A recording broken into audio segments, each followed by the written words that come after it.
Good morning, President. Caribbean Court of Justice, Appellate Jurisdiction, on appeal from the Court of Appeal of Guyana, hearing of appeal in CCJ Appeal GYCV number 1 of 2026 between Krystal Hadassah Fisher and the Guyana Elections Commission, and the Attorney General of Guyana. The members of this morning's panel are Mr. Justice Anderson, President, and the presiding judge. Good morning, Counsel. Madam Justice Rajnath Lee. Good morning to everyone. Mr. Justice Barrow. Good morning. Mr. Justice Ebu Suji. Good morning, all. And Mr. Justice Walken. Good morning, everyone. Counsel, may we have the appearances, please? Thank you. Good morning. May it please the court. Vivian Williams appearing on behalf of the appellant, Krystal Fisher, who is also present in court today. Thank you, Mr. Williams. And for the first respondent. Good morning, Your Honors. Arujanath Gosai. I am led by Learned Senior Counsel, Mr. Anthony Astafan, and we respectfully appear for the first name respondent. Our client is present on the portal as well. Thank you, Mr. Gosai. And for the second respondent. Your Honors, appearing for the second name respondent, I am Brianna Clark with Ms. Shoshana Lal, Pierre Squires, and we're led by the Honorable Attorney General, Mohabir Anil Nadlal, Senior Counsel, for the second name respondent. Thank you very much. So good morning once again, and we are here to hear the appeal brought by the appellant against the respondents. As we heard earlier, Mr. Williams appears for the appellant, and we are ready to hear you, Mr. Williams. Thank you, Mr. President. May it please the court. Good morning again. This appeal ultimately turns on one question. Where does the law authorize the exclusion of an approved national list from the ballot in some regions, but not others? The respondents say that authority is found in the Representation of the People Act. The appellant respectfully submits that the answer to that question requires the court's attention to two distinct legal issues. First, if the law authorizes a restriction on the franchise by preventing electors in some regions from voting for an approved national list available to other electors elsewhere, the source of that authority must be found in the Constitution itself. Constitutional rights cannot be diminished by implication or by ordinary legislation acting without constitutional warrant. Secondly, even assuming Parliament possessed such constitutional authority, the Representation of the People Act does not exercise it. The Act nowhere provides that an approved national list must be excluded from a ballot because no geographical constituency list has been submitted for that region. The respondent's construction depends upon words that Parliament did not enact. The two questions that determine this appeal, therefore, two distinct parts and questions. The first is whether the Constitution authorizes Parliament to enact the restriction complained of. And secondly, whether Parliament, through the Representation of the People Act, in fact enacted that restriction. Before turning to those questions, it may assist the court to identify the extent to which the parties, we believe, begin from common legal ground. The appellant respectfully proceeds upon a number of constitutional and interpretive principles that are well established and which provide the common analytical framework for this appeal. And we do believe that there may be no dispute with respect to these issues. First, the Constitution is the supreme law. An ordinary. Mr. Williams, before you proceed, I wondered whether you wish to address the issue of jurisdiction, which was raised frontally in the Court of Appeal.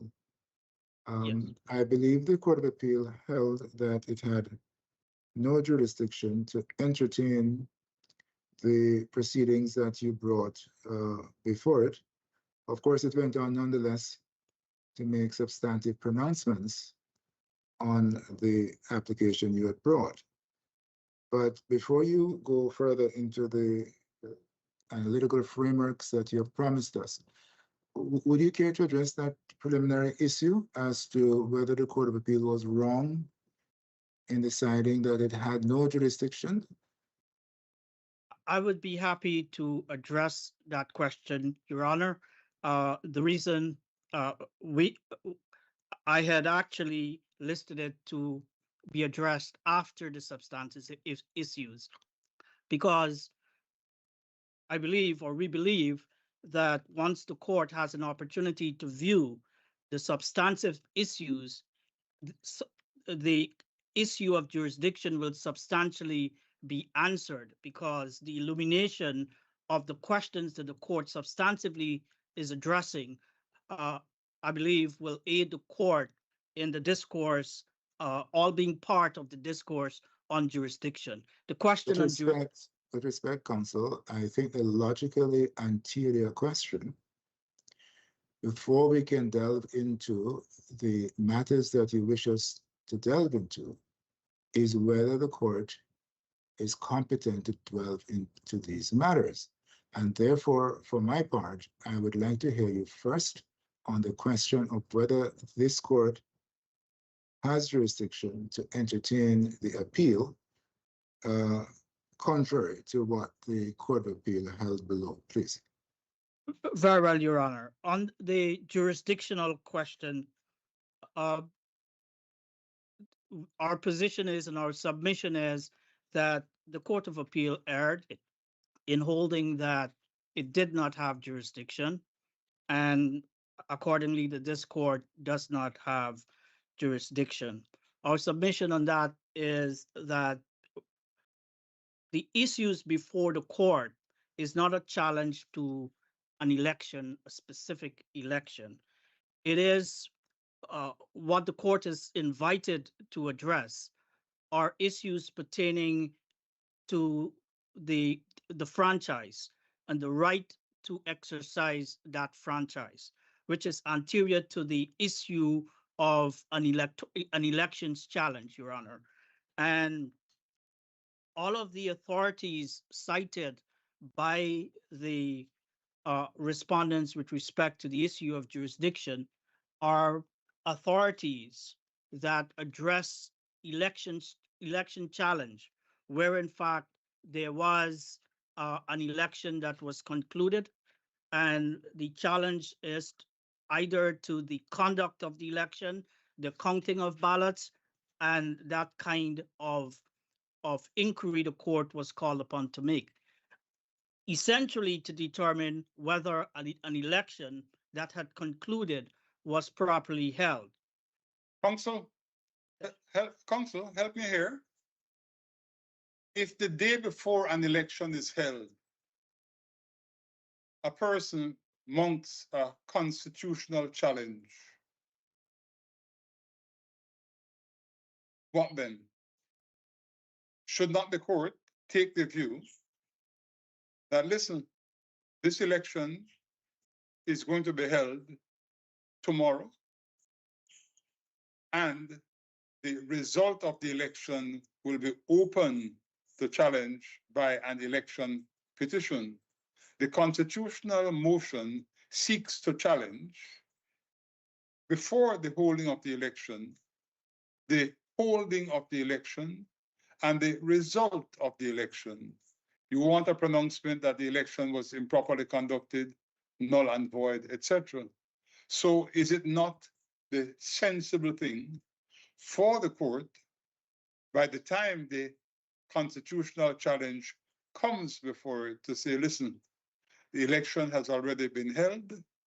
What you want, what you need is something which impugns the elections which has been held, and therefore bring an election petition, and this constitutional challenge we shall not proceed with. Help me there, please. Yes, except, Your Honor, in this case, the case was filed before the election was held. And the case essentially is a case of a voter, an elector, approaching the court for the court to decide a constitutional issue or constitutional issues pertaining to the right of that elector to vote. So it is not a general challenge to an election. With respect, Counsel, I don't know that you have given any value to what I'm saying. If you bring a constitutional motion and it cannot be held before the holding of the election, it therefore means that by the time it comes on for hearing, the constitutional motion, an election has already been held. Except in this case, Your Honor, the matter came on for hearing and was heard and decided before the elections, before the appellants had the right to vote. So this is different from what Your Honor is putting forward. This is not an elector who is challenging the disenfranchisement subsequent to the vote. This is an elector who came forward before the vote, and the matter was heard urgently before the vote, before that elector had the opportunity to exercise the franchise, and it was determined before that. It was the appeal that was determined after the election, but the motion itself was brought before, heard before, and decided before. And thank you, fact, thank you, Counsel. You have responded to my inquiry. Thanks. Following up on that, Counsel, what then would you propose to be the test as to when it's appropriate to bring an election petition versus when it is appropriate to bring constitutional motion or a request for judicial review? I think somewhere I read in your submissions that you referenced the fact that elections have not yet been held, or elections have been called, but they have not yet been held. Is that the distinction that you're making?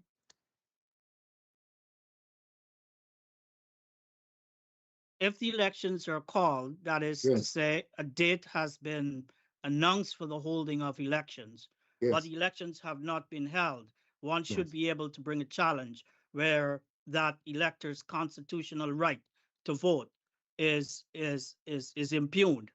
But if, as Justice Barrow has pointed out, that the elections have already been held, it would mean that the challenge, the motion, is not for the court to rule so as to permit that person to be able to exercise a constitutional right. It would not be anterior to the elections, which is the way we put it. It will then be coming after the election. But our position is, and that which we think is the logical position and the constitutional position for the court to adopt, is if a person prior to the vote, if electors are prohibited from approaching the constitutional court for that court to make a ruling and a determination with respect to the right to vote, then and have to wait until after the harm of not being able to vote has occurred, that would in fact diminish the right to vote. The court is aware that an elections petition is a very expensive one, and it's one that an ordinary citizen would be very challenged to be able to bring on an election petition. Ordinarily, a citizen may not be able to accept a person who has access to resources, funding, and backing to be able to bring on an elections petition. The standard and the requirement for an election petition is much high. So it would, in fact, have some impact on the constitutional right. It also No. makes logical sense, Your Honor, if the court would permit me, Sure. that where one elector or a few electors have identified a problem that could be fixed constitutionally before the vote, that they be Yes. allowed and the court be allowed to hear that matter rather than have an entire election proceed only for an entire election to then be overturned because one vote or a few votes or the conduct of it was not in compliance with the Constitution. I follow you, and thank you for that, Counsel. Just to follow up once more, though, on the point raised by my brother, if it is that elections are due tomorrow, and you bring a constitutional motion today or 2 days before that, so there's not enough time for the remedial measures that you seek to be implemented before the election comes on. Would you still say that you have the right to bring that action, or is it better housed in the election petition that follows the election due 2 days later? I would say, Your Honor, that jurisdictionally, the right to bring the action should still be allowed, and I would argue it in two ways. One, I think this court made a landmark decision where I think it was in Barbados. One approached this court the weekend before elections were scheduled to be held, and this court held that that the court heard that matter and determined that the Elections Commission Sorry, there. are you speaking of the Ventos? Yes, Ventos matter? No, with Professor respect, I do not believe that that is relevant here, because we are not thinking of the validity of an entire election. We're thinking of the qualifications of one person to vote. So I'm not sure that that would be relevant. But something that is, I think, very relevant is the National Assembly Validity of Elections Act, which I'm sure you're familiar with.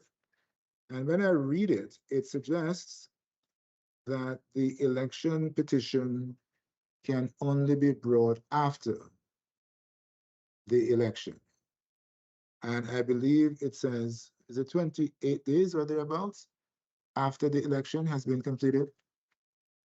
So I could see your point that if you have a constitutional issue you wish to ventilate a week, 2 weeks before the election, and ventilation might result in your receipt of remedial measures to satisfy you so that elections can be held under proper circumstances, then it might make sense to have that motion ventilated, have the election, and then if there's need be, there's an election petition. So I understand that perfectly.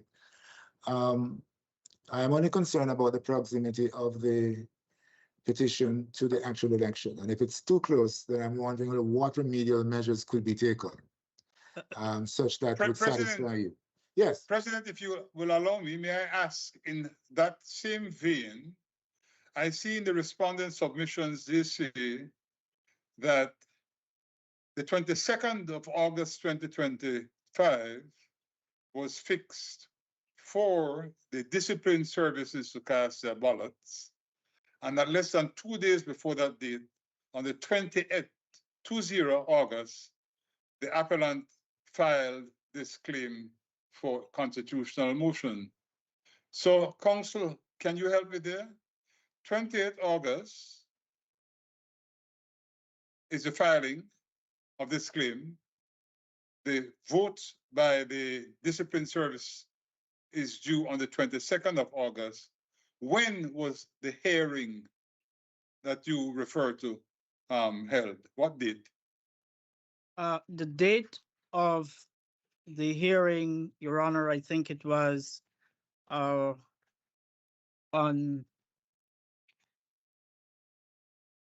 it was in August, and I think it was after August 22nd, or I don't have the date specifically of the hearing, but I could get the date for the court by the time of my reply. I would have to just Well, get no, that we can specific. do better than that because we can ask, I think, Mr. Astafan to tell us, since it is a point upon which they seize. Yes. What was the date, counsel, for the respondent, either respondent, on which there was the first hearing of the constitutional claim?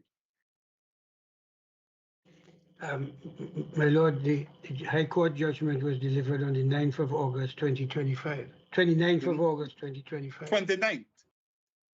29th. 29.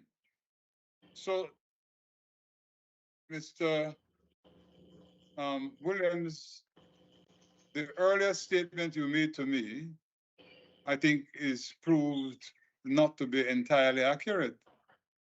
Well, because the voting had already commenced, as I understand it, on the 22nd of August by the discipline service. So the election had gotten underway.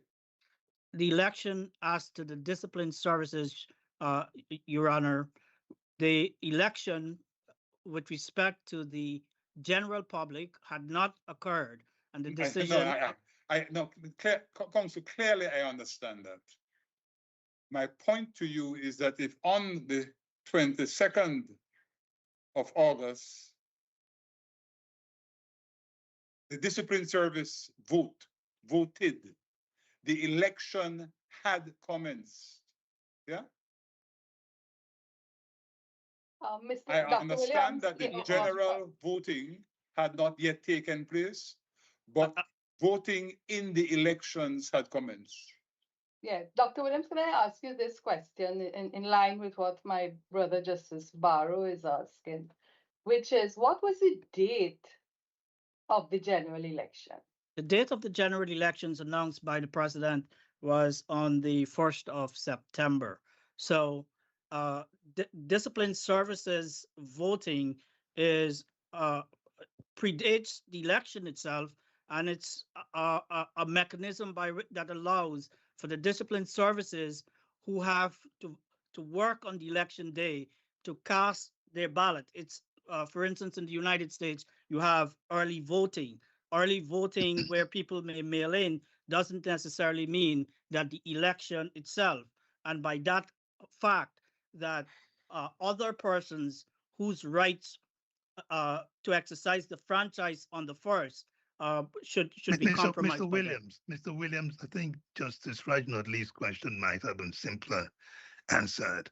The question was, what date was the election? You say the election was the 1st of September, but the judgment was rendered on the 29th of August. That was before the election, isn't it? Yes. And you were saying that the hearing of the judgment that was rendered on the 29th must have occurred at some time before the 29th. Yes, yes. All right. Go on. I'd also add, Your Honor, that this was a matter that attracted the attention of the press. And in fact, one of the questions put to the attorney for GECOM while the hearing was going on over a few days was, what if the court rules against you? And the response, which was that GECOM would be able to make the arrangement to accommodate the voting. That's my recollection of that particular statement. So this was not a case where. Sorry, I'm not hearing Mr. Williams. I don't know if I'm alone. I'm hearing him well. We are hearing him well, President. Okay. I'm not. You just broke up. Okay. Yeah. But you said the response of GECOM was what, sorry? The response of GECOM was, if the court had ruled against it, that it was prepared and would be able to make the adjustments of the ballot in conformity with the order of the court. Okay. See, this again gets back to my issue of proximity, because we have the decision of the court on the 29th of August, and the general elections amongst the general population, 1st of September. How many days do we have between those two things? We One just day? have, yes, just a couple of days, Okay, Your and, Honor. and could I ask you further? The decision of the court, this is the decision of the High Court, is it? Yes. On the this is- 29th of August, can that Yes. decision be appealed? If the decision of the High Court was appealed and the appeal was heard in October. Very well. So the matter has not been settled, has it, on the 29th of August?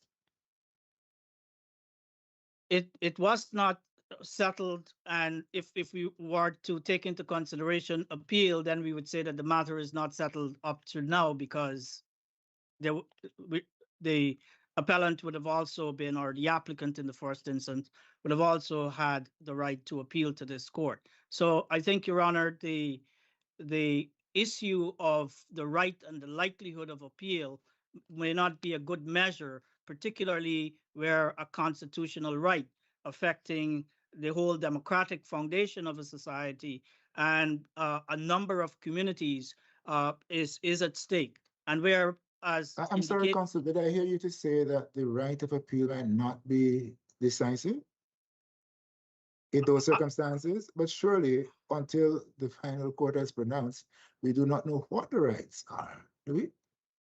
Well, we don't know what the rights are fully. And that's why I believe that, Your Honor, that at least the court of first instance. Sorry, please. Your Honor, were you inviting me to continue? We're missing you again. I'm not hearing you. I'm sorry. Yeah, President, there seems to be something at your end, because we're hearing Dr. Williams perfectly. My brother Balkan, are you also hearing perfectly? There were two interruptions, yes. Yeah. I can hear him quite clearly. Yeah, so I'm hearing quite well. Yeah. Very well. Okay, please proceed, Mr. Williams. Yes, Your Honor. There is another important issue that I would like to address with the court pertaining to the proximity of the bringing of the action. And this action was brought on the 20th. The proximity of bringing an action, because the printing of ballot is a process that occurs very close to the election. There are several matters anterior to the election that occur in close proximity to an election. If the court were to adopt a test that say the doors of the courts are closed for applications brought proximate to the election, it would mean, one, that issues significant to the electoral process will never get determined, because those issues will continuously and always be proximate to the holding of the elections. And which is why, even when I lost my video, let me just get back, sorry.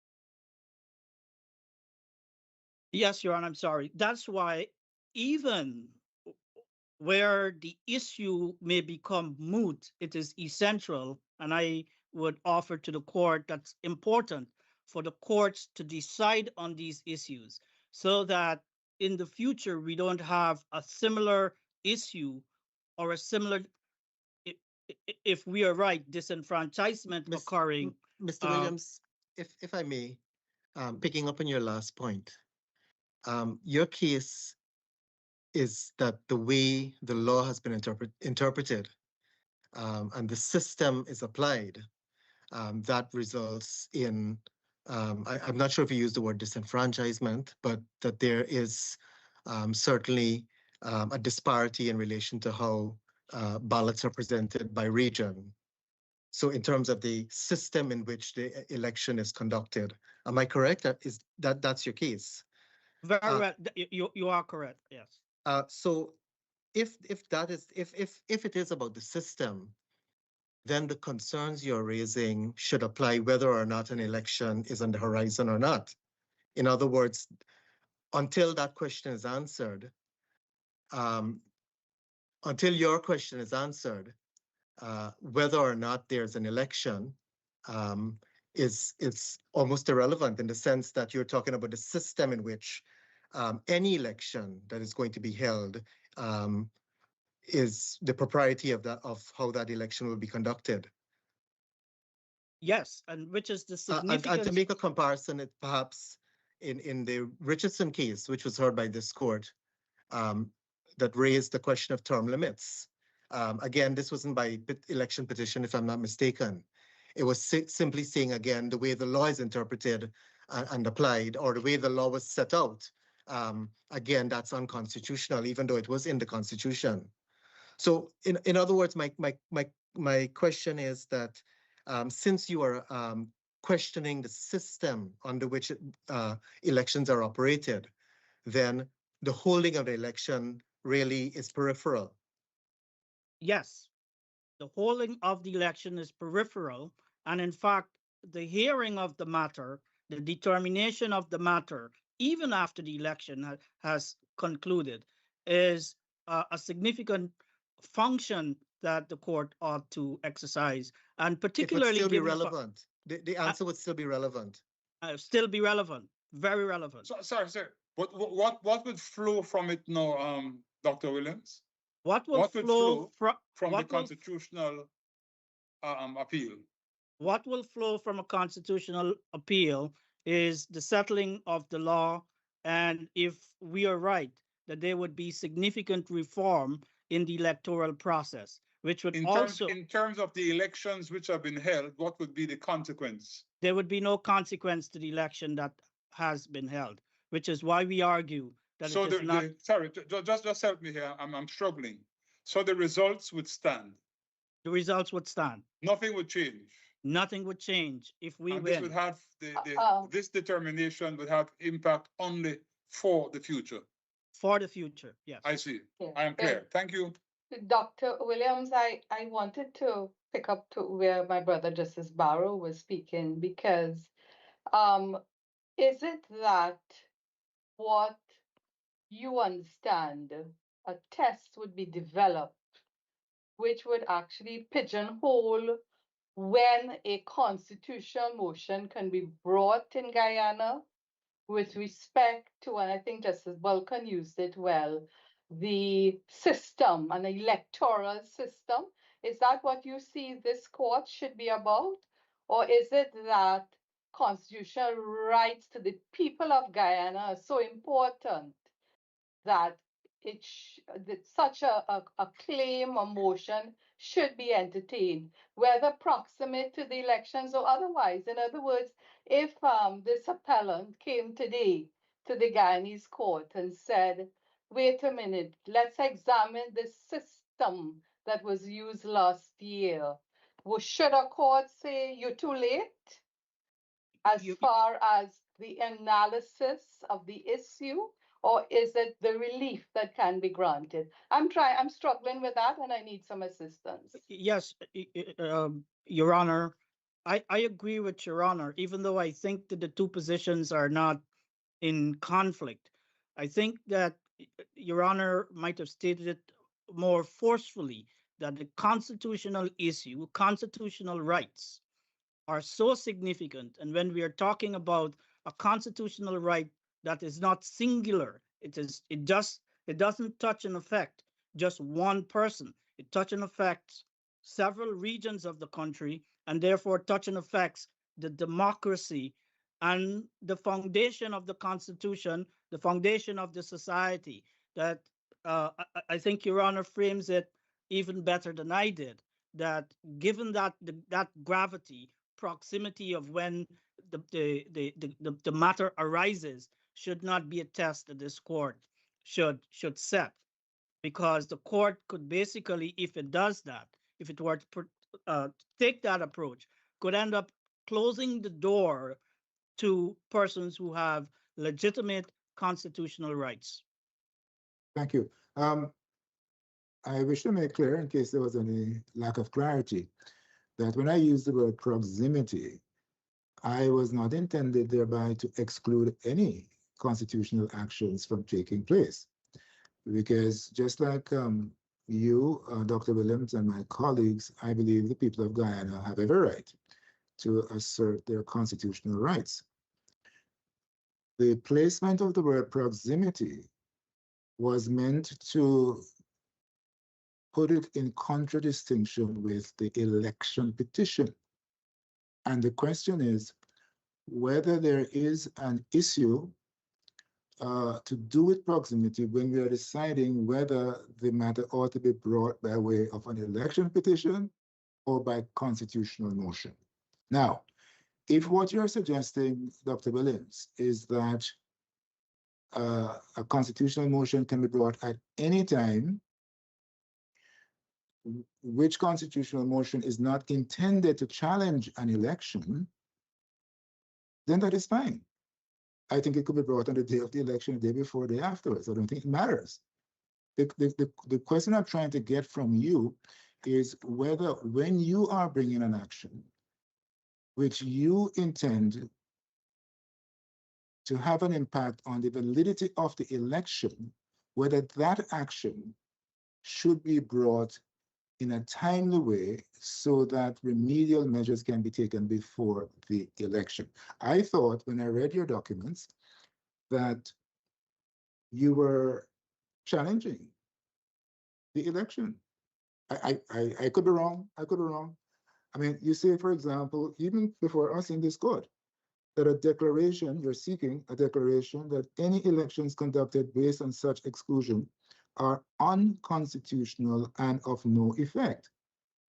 So what I'm asking you now is, are you suggesting that the elections held last year in conditions that you think inappropriate were unconstitutional and of no legal effect?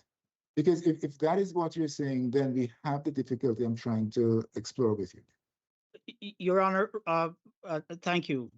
With respect to matters, constitutional matters brought that pertain to the system adopted for elections or a particular practice, electoral practice, those matters are always likely, if the court rules in favor of the applicant, impact future elections.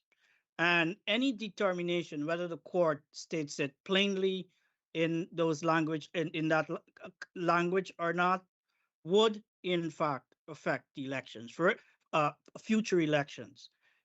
If the court, for instance, says that it is unconstitutional, it is in violation of Article 59, 159, that to exclude certain parties from some regions while have them on other regions, that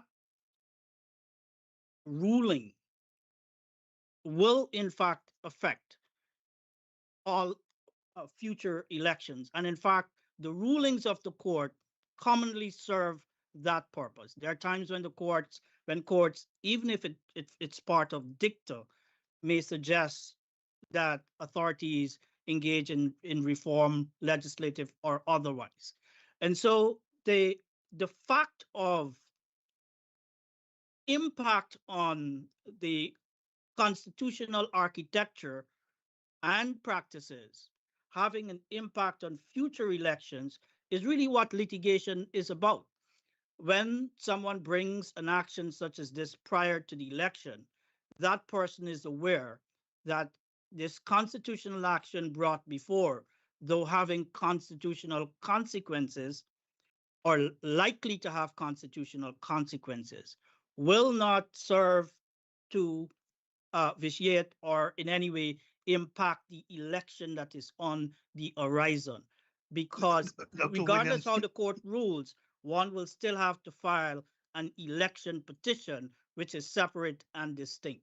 So this action, taking it as is not an action challenging the election, whether the election is a day away, a week away, or a month away.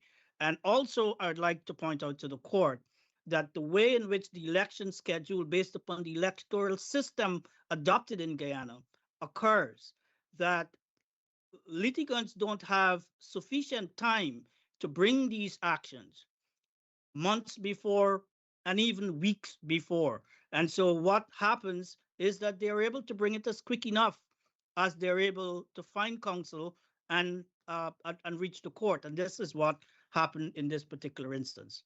I find those comments exceedingly helpful, Dr. Williams. Thank you very much. I think my brother, Justice Ebo Usuji, was wanting the floor. Yes, I wanted to ask a question to not only Mr. Williams, but also counsel on the other side on this very point. Could it be, Mr. Williams, that I'm hearing you say that the question on jurisdiction may be somewhat artificial in the sense that it wasn't raised at the trial level? There was no objection on grounds of jurisdiction, but at the Court of Appeal raises it and decides that there is no jurisdiction, but then still goes ahead and addresses the substance of the matter on the premise that they needed to disabuse the mind of the public of certain fundamental misunderstandings about the workings of the Constitution of Guyana in relation to elections. So there was a need for the Court of Appeal to address those. In that sense, the question of jurisdiction then is subsumed in the substantive answer, in the substantive jurisdiction. Is that your argument? That in that sense, the question of jurisdiction is somewhat artificial? I thank Your Honor for pointing it out that way. And I do agree with Your Honor, which is the reason why in my roadmap, I put jurisdiction to be addressed at the end, because in addressing the substance, I would have gotten to much of what the court has been raising here on the jurisdictional question, because jurisdiction is subsumed, it is consumed by the substance. Take, for instance, if this court were to say that it will not hear this case and it doesn't have jurisdiction, you would have a Court of Appeals decision on substance, which lower courts are likely to follow. And the substance in terms of what the Court of Appeals ruled on would not have had the opportunity for ventilation or percolation to the highest court. And so the fact we are already in it, the substance was addressed by the Court of First Instance, and it was also addressed by the Court of First Instance without objection, without the jurisdictional question raised by the Attorney General and by GECOM. And the jurisdiction became just a matter introduced by the Court of Appeal. And the Court of Appeal did not stop at simply addressing jurisdiction. It went further to deal with the substantive issue, which is why I think that this court ought to exercise jurisdiction to hear the matter and to address the substantive issues. Dr. Williams, your statement just now, I think, flows all very well from your earlier statement that you are not asking in relation to these proceedings for any determination as regards the validity of the elections just held. Yeah? Yes. So that makes every difference. Yes, Your Honor. Very well. So I think we could then proceed to the second point, Dr. Williams. Yes, Your Honor. On the issue of the substance, I would skip what I've already tried to get past that. We propose, Your Honor, I think I want to get back to the roadmap just simply to.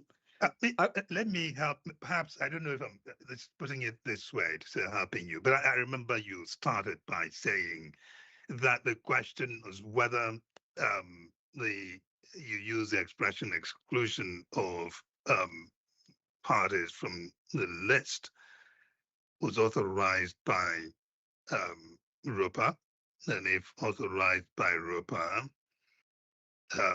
whether such an authorization would have been constitutional. I believe that's where you started. Yes. But then question one,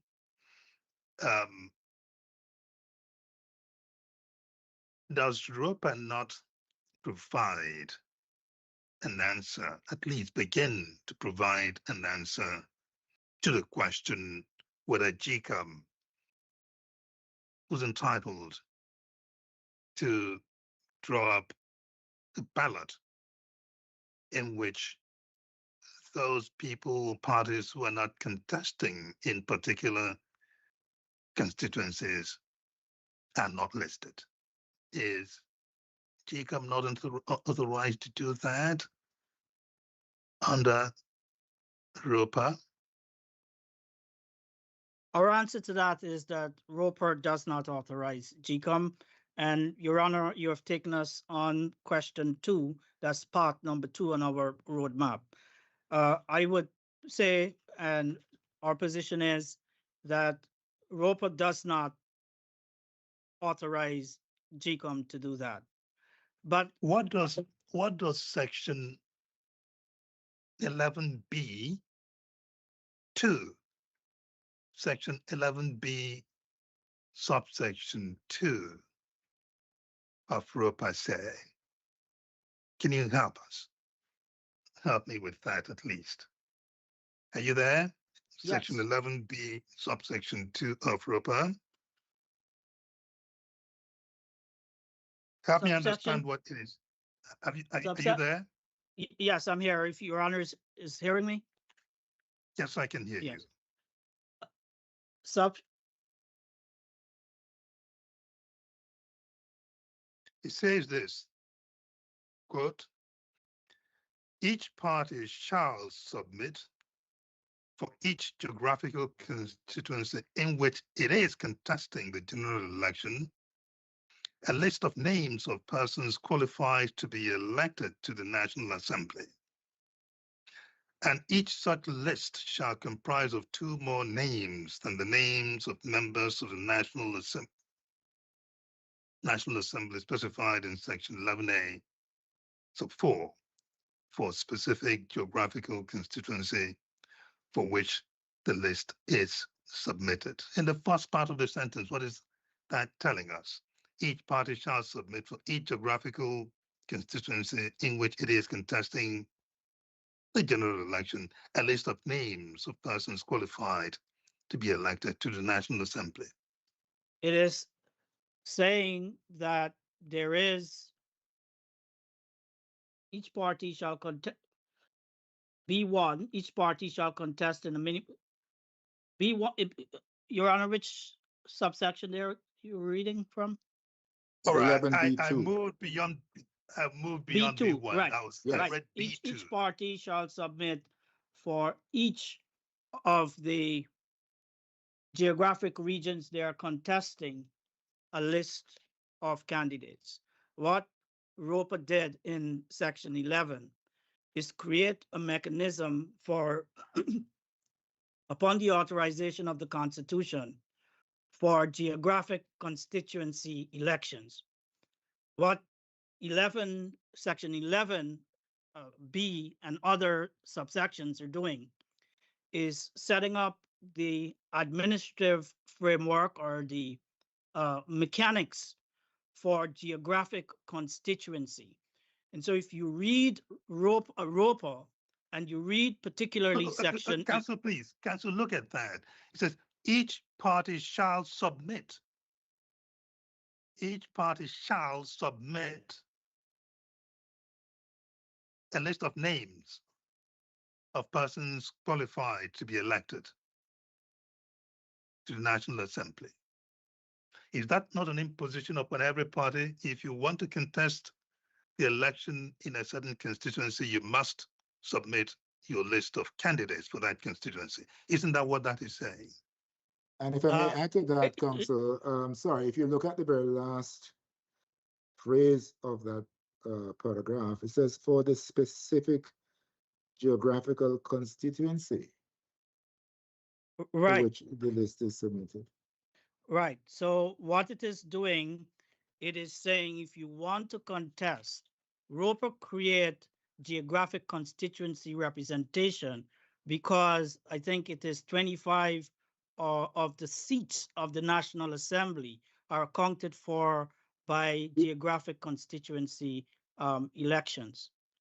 And ROPA is setting up the mechanism for parties who wish to contest the geographic constituency seats.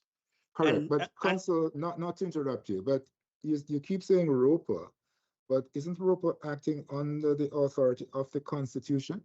It is acting under the authority of the Constitution, not to diminish the franchise. No, sorry. When ROPA divides the country into geographical constituencies, I'm asking you, is ROPA not acting under the authority of the Constitution? And in particular, Article 160, paragraph 2 of the Constitution. ROPA is acting pursuant to authority under Article 160 of the Constitution when it divides the country into geographic constituency. ROPA, however, is not acting pursuant to the Constitution if it imposes practices or mechanical operations of the elections that impacts the franchise or in any way diminish the franchise, which is one created in Article 59 of the Constitution, and the limits of it and the breadth of it set forth in Article 159. So Dr. Williams, let me just ask you, as you're speaking about that, and I'm sorry to break your trend of thought, but I'm looking at 161 of the Constitution, Article 161A. Article 161 refers to the system of proportional representation in Article 62. And that is the system in Guyana. I'm looking at A and B. A is votes shall be cast throughout Guyana in favor of lists of candidates. And B, each elector should have one vote and may cast it in favor of any of the lists. I'm looking at those, of course, I'm bearing in mind C and the objective in C, which is to minimize the level of disproportionality. I see that repeated in another place in the Constitution on the next page. I wanted to ask you, are you saying that to the extent that ROPA or GECOM sought to say that if you did not contest in a constituency, you could not get a vote from that constituency? Are you saying to that extent, if that is so, then that is unconstitutional because it in some way infringes, is it 1A, 1B, 1C? I need some clarity on your argument on that. Yes. So what Article 160, and to give the clarity, I'd like to take a step back before we get to Article 160. I think we should, I'd invite the court to look at the structure of the Constitution. Article 59 creates the right to vote. Article 159 then defines the rights and protects the right, Article 159. Article 160, the purpose of it is to create the mechanism by which it's an enabling article to enable a right created in Article 59 and a right protected and circumscribed by Article 159 to have meaningful effect. So Article 160 is an enabling, not a right restricting article. And as an enabling article, what Article 160 does, it recognizes that in order for any system to function effectively, there must be procedures there must be the operational mechanics of it. And that is what Article 160 is doing. One of the operational mechanics would be, where do you vote? How many votes you have? When do you vote? And how do you vote? That's the mechanics. So when you read Article 160, it is not a right restricting. If you were to read it differently, the way the respondents have constructed it, they're turning Article 160 not into a rights enabling article, a provision, but a rights restricting. Not only is it doing that, it is outsourcing or enabling Parliament to engage by virtue of setting up the operational mechanics of the elections to, by implication, restrict the rights. We must also consider that Article 164 entrenches the right to vote. And if Article 160 was to be a source of authority for Parliament to restrict, whittle away, and constrain the right to vote, that would, in essence, permit an amendment of Article 150 and Article 159 without the procedure set forth by Article 164. So, except what that it article? wouldn't do that, though, Mr. Williams. It may not be that, would it? Because when we talk about rights, you talk about, you say what needed to happen was a provision that enables a right and not one that constrains it. It is not unheard of for rights to be constrained in a free and democratic society. The difficulty is whether the constraint or the limitation is reasonable or unreasonable, because rights are not are rarely absolute. And even Article 25 of the ICCPR, International Covenant on Civil and Political Rights, which I believe you addressed in your submissions at some point, doesn't quite say the election, the right to vote, may not be reasonably limited in certain circumstances. And that's So, sorry. yes. But if I Go may, Mr. Williams, but I understand as well, restrictions must be authorized by law. So I think what you're saying is that the restriction, there must be an enabling authorization in the Constitution itself. ROPA just can't come up with a restriction without that being authorized by law. That's what we're saying, which is why we're starting with an examination of Article 160, that the Constitution did not authorize ROPA to do that. And ROPA could not do that without express authorization from the Constitution. The second thing is that you couldn't have rights restrictions by implication. So this is a case where... But did the Constitution not really authorize ROPA to do this? Isn't that the question now? Justice Barkin is quite correct to say it's not about authorizing by law, it's authorizing by Constitution. The Constitution needs to authorize ROPA to engage in... Are you there? We've lost your picture, Dr. Williams. And possibly his voice too. I am here. Your voice is with us. Yeah, not your voice. I did have some backup, so I'm here with Very picture good. and So voice, Your Honor. Thank you. Yes. So the point is, the point of inquiry is it really the case that the Constitution did not authorize ROPA to engage in what people may agree or disagree might be reasonable limitation on the right to vote? If you looked at Article, for instance, 160, sub 3, Article 160, sub 3,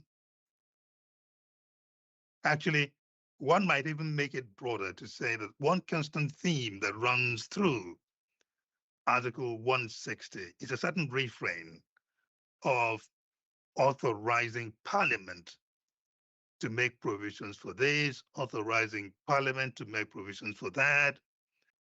And you move down to Article 160 sub 3A. Look at clause 3, for instance. 160 sub 3A Yes, Roman 3 yes, I'm there. authorizes Parliament to make provision, again, subject to the provisions of the Constitution. It does say that, yes. Authorizes Parliament to make provision for the manner in which the number of seats to be allocated to each list shall be calculated in order to give effect to proportional representation. Sub 4, clause 4, authorizes Parliament for combination of lists of candidates for the purpose of allocation of seats. Sub 6, authorizes Parliament to make provision for the manner in which elections of parliamentarians shall be held for purposes of principle of proportional representation. Sub 8, or rather clause 8, generally authorizes Parliament to make provisions generally for the conduct of elections of MPs and for giving effect to the provisions of the Constitution concerning elections. That right there, doesn't that, within all that authorizations of Parliament to do this and that, we see in Article 60, doesn't it allow ROPA then to engage in reasonable limitations of right in a complex society, in a complex system of election? I welcome the question from Your Honor. I would answer it in this way, that the Constitution would not authorize discriminatory legislation. The Constitution would not authorize limitations where those limitations affect one group of people but do not affect another. The issue that we are addressing, if it was even, if it did not affect just one specific group of people in the society, specific regions on each election and continuously in elections, then that may be what you may refer to as reasonable restrictions. Reasonable restrictions must be constructed and be tailored to have no more effect that is necessary for the particular purpose. And that is not what is achieved here. And secondly, restrictions cannot be designed to produce uneven impact. That would be discriminatory. What do we mean by uneven impact, please? Uneven impact in this case is where some electors in hinterland regions have a different menu of choices, whereas other voters in other regions, using the construction of the respondents of GECOM, have different menu. It's like if I go to the restaurant, we both go, and the restaurant says that it has the right to regulate its menu, and it does have that right. But then it creates a menu that only one category of people are permitted and allowed to enjoy. And but you have to go to the restaurant, don't you? You can't sit at home and say, well, I have a right to enjoy the meal in that restaurant. You have to go to the restaurant. And that is the question. What does going to the restaurant mean in the context of this case? In the context of this case, going to the restaurant mean going to the ballot, having the ability to go to the polls and have the same menu of choice. Or it doesn't mean, it doesn't mean fielding a list of candidates for the constituency. You are free to field that list of candidates. Nobody says do not do that, but it's saying if you want to come and eat in this restaurant, you must come in. And coming in may mean filing in your list of candidates for the constituency for the restaurant. I would answer that question this way, Your Honor. One, I think Your Honor is focused on political parties. This action pertains to the rights of citizens, the right to vote. The rights to political parties is what I think the parties are vendors. The consumers here of the product is the citizens who vote. And so what you have here is citizens in some regions have a different menu of choices than But then citizens you take in off, other. when you take it in that direction, you necessarily will be roping in the construction and implications of Article 9 and Article 13, isn't it, of the Yes, it would. Constitution? And That actually drives the electoral or the political decision-making, says it has to be for the people and the people who represent their interests right. where they And- are. Isn't right. that the combined effect of both provisions?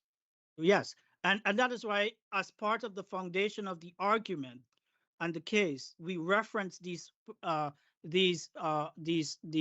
provisions or these articles of the Constitution, because what essentially happens is exactly what this court was examining in Richardson, when it examined the right to elect your legislative representative. And what Article 160 does, in order to try to create proportionality, it farmed out and carved out only, well, it didn't, not just 25, I think it gave a limit, it might have been half of the number of seats for geographic constituency. And it says Parliament could create a geographic constituency system or vote, but only half of the seat Parliament is permitted to have administered under that system. Parliament in this context only allocated 25. So you have 40 seats that do not fall within what Article 160 is doing. So Article 160, it's a rights enabling by seeking to have geographic constituency, geographic representation. The object of the article is the enabling of rights, not the restriction or the constriction of rights. On that note, Mr. Williams, sorry to interrupt you, but just so that I can get a chance to get an understand as we move along so quickly. And I want to come back to Justice Usuji's analogy, or yours maybe, to the restaurant and the menu.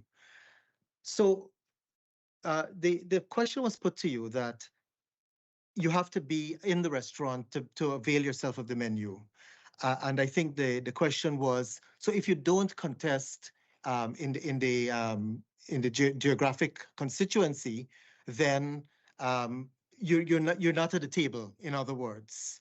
My question to you is, as I see it, there are two dimensions here. There's a geographic constituency and there is a national top-up list. And so what I am keen about is for us not to conflate the two. If you haven't contested in the geographic constituency, then you can't get any seats for that. That's obvious. My question is, GECOM has gone further than that. They are saying if you don't contest in the geographic constituency, then you can't even have your national list in that constituency. And what I'd like to know, is there anything in 163, because I don't see it, 163A, which authorizes them to go this far? 163A3, which my brother pointed out, to me speaks to calculation. How do you calculate what formula you use? And that comes back again in B. So my question really is, when you come to this menu, yes, you have to be at the table, but what I want to get at is, what's the authority for excluding you from both when you don't contest the geographic constituency? There is no authority. There is no language in the Constitution that says for a party to contest the national elections, it must also be a part or contest the geographic constituency. So There that's is not, that text is not stated in the Constitution. It's not stated in the Constitution. But the question was whether it's authorized by, that limitation is authorized by subsection 3.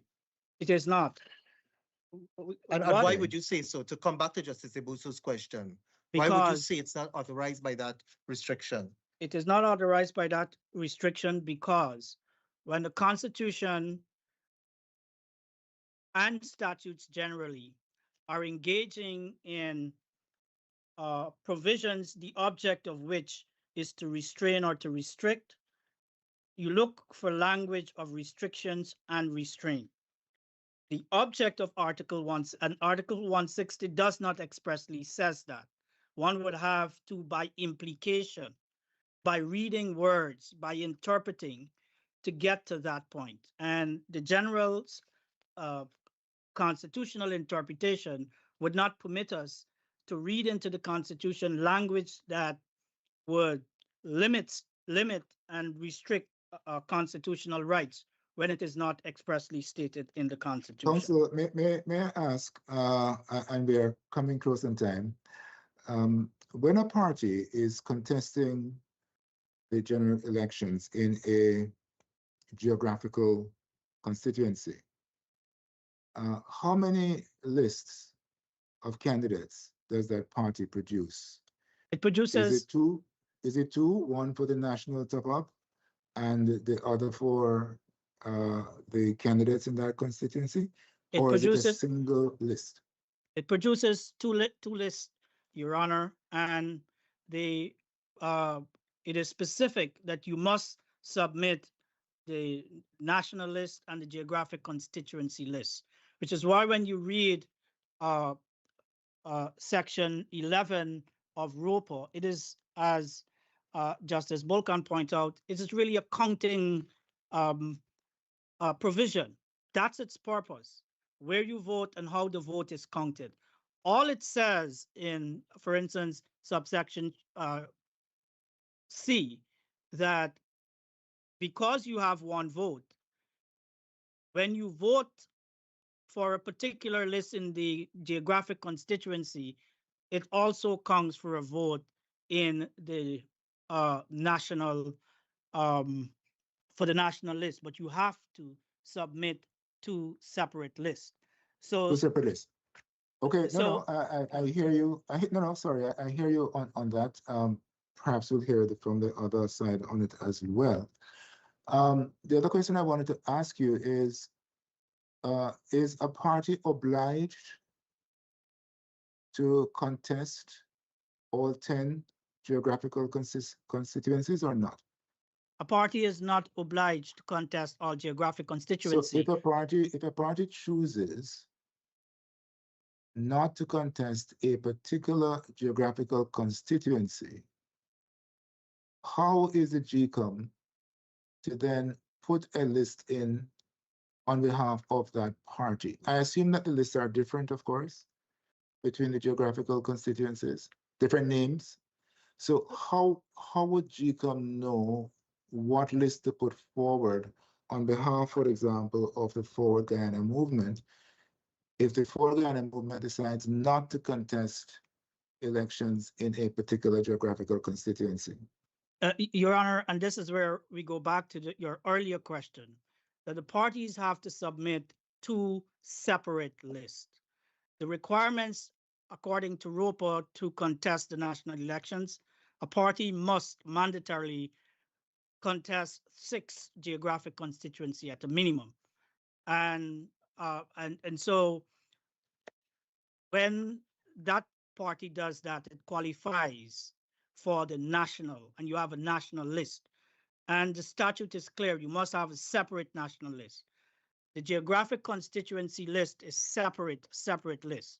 So if a party does not contest a geographic constituency, there is nothing in the statute that says that only parties that are contesting a geographic constituency would be entitled to contest the 40 seats that are not part of the geographic constituency system.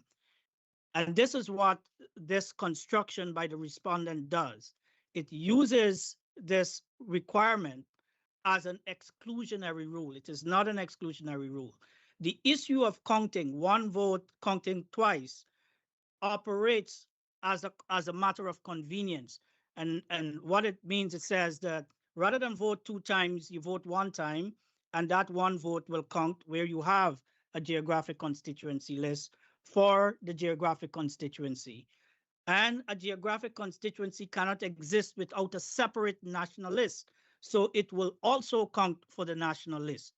What the statute does not address, and one would have to, by implication, insert in the statute, is what if you don't have a geographic constituency? Does that exercise the national list? The statute doesn't say that. It doesn't say that a national list cannot exist independent of a geographic constituency list. I follow you. So the question of counting is resolved this way. Where a party has a geographic constituency list, it must, by necessary logic, also have a national list. A vote for the geographic constituency list is therefore counted twice, once for the geographic constituency and once for the national list. If a party, next scenario, a party does not have a geographic constituency list, but it has a national list, the part that a voter is still entitled to the choice, 1 vote then is not counted twice. 1 vote is counted only for the national list, because in that geographic region, there is no geographic constituency list. I think we follow you, Councillor, on that. Just one very last question from me on this. From your perspective, the national list remains the same. The national list remains the same. And it accounts for 40 of the 65 seats. 40 of the 65 seats, the national list. I'm aware of the proportion. I'm just want to be clear. The national list for all of the parties would remain the very same for all 10 geographical constituencies. Yes. Okay. Which is why the minimum requirement qualification exists. And I would like to put one scenario to your honors. It is practical, and in constitutional interpretation, one must consider scenarios that political parties, or there may be a scenario where no political party contests a particular geographic region, probably because of its size and the political party weighing its chances, economic and the burden to contest, and no political party, let's say, contest in one of the regions. If that happens using this construction, it would mean that there would be no geographic constituency list in that region. And if you use by addition and restriction, the rule that national list can't exist without geographic constituency list, it would mean that there would be no election in that particular region. This could happen in more than one region. It could also be possible that only one party recognizes that it might be of some significance and value in contesting a particular region, and therefore only one party is contesting that region. What it would mean, that would not be an election because you only have one choice, whereas the rest of the country will be participating. So what you have with this rule is a scenario which could happen where persons in multiple region or a region don't go to the polls on election day because there is no national list. And the statistical evidence that I put forward also show that because there is a burden that ROPA place on the ability to field a geographic constituency list, parties appearing on geographic constituency list is not just a matter of political parties' choice. It is also a matter of barrier to entry. And the regions that are affected are the regions with smaller population, and therefore one of the exhibits there shows that consistently those regions have just significantly fewer choices, election over election. We saw that exhibit, Council. Rest assured we did. I don't want to hurry you along, but the fact is that we are now 20 minutes over your allotted time. I do not know whether you wish to address us on the issue of costs. If you do, well, if you do before that, I just wondered whether any of my colleagues wanted to further question you on that substantive issue that you have been discussing. If they do, fine. If not, then I'd advise you to move on to cost, please. There are lots of questions, President, to ask, and this is a very clearly important case. Please go ahead. Yeah, there are lots of questions. The council still on the point of authorization that whether the Constitution allows Europa or GECOM to embark upon, well, if you do not play in the constituency, you're not, basically your ability to play or not play in the constituency affects how much play you can have on the national list.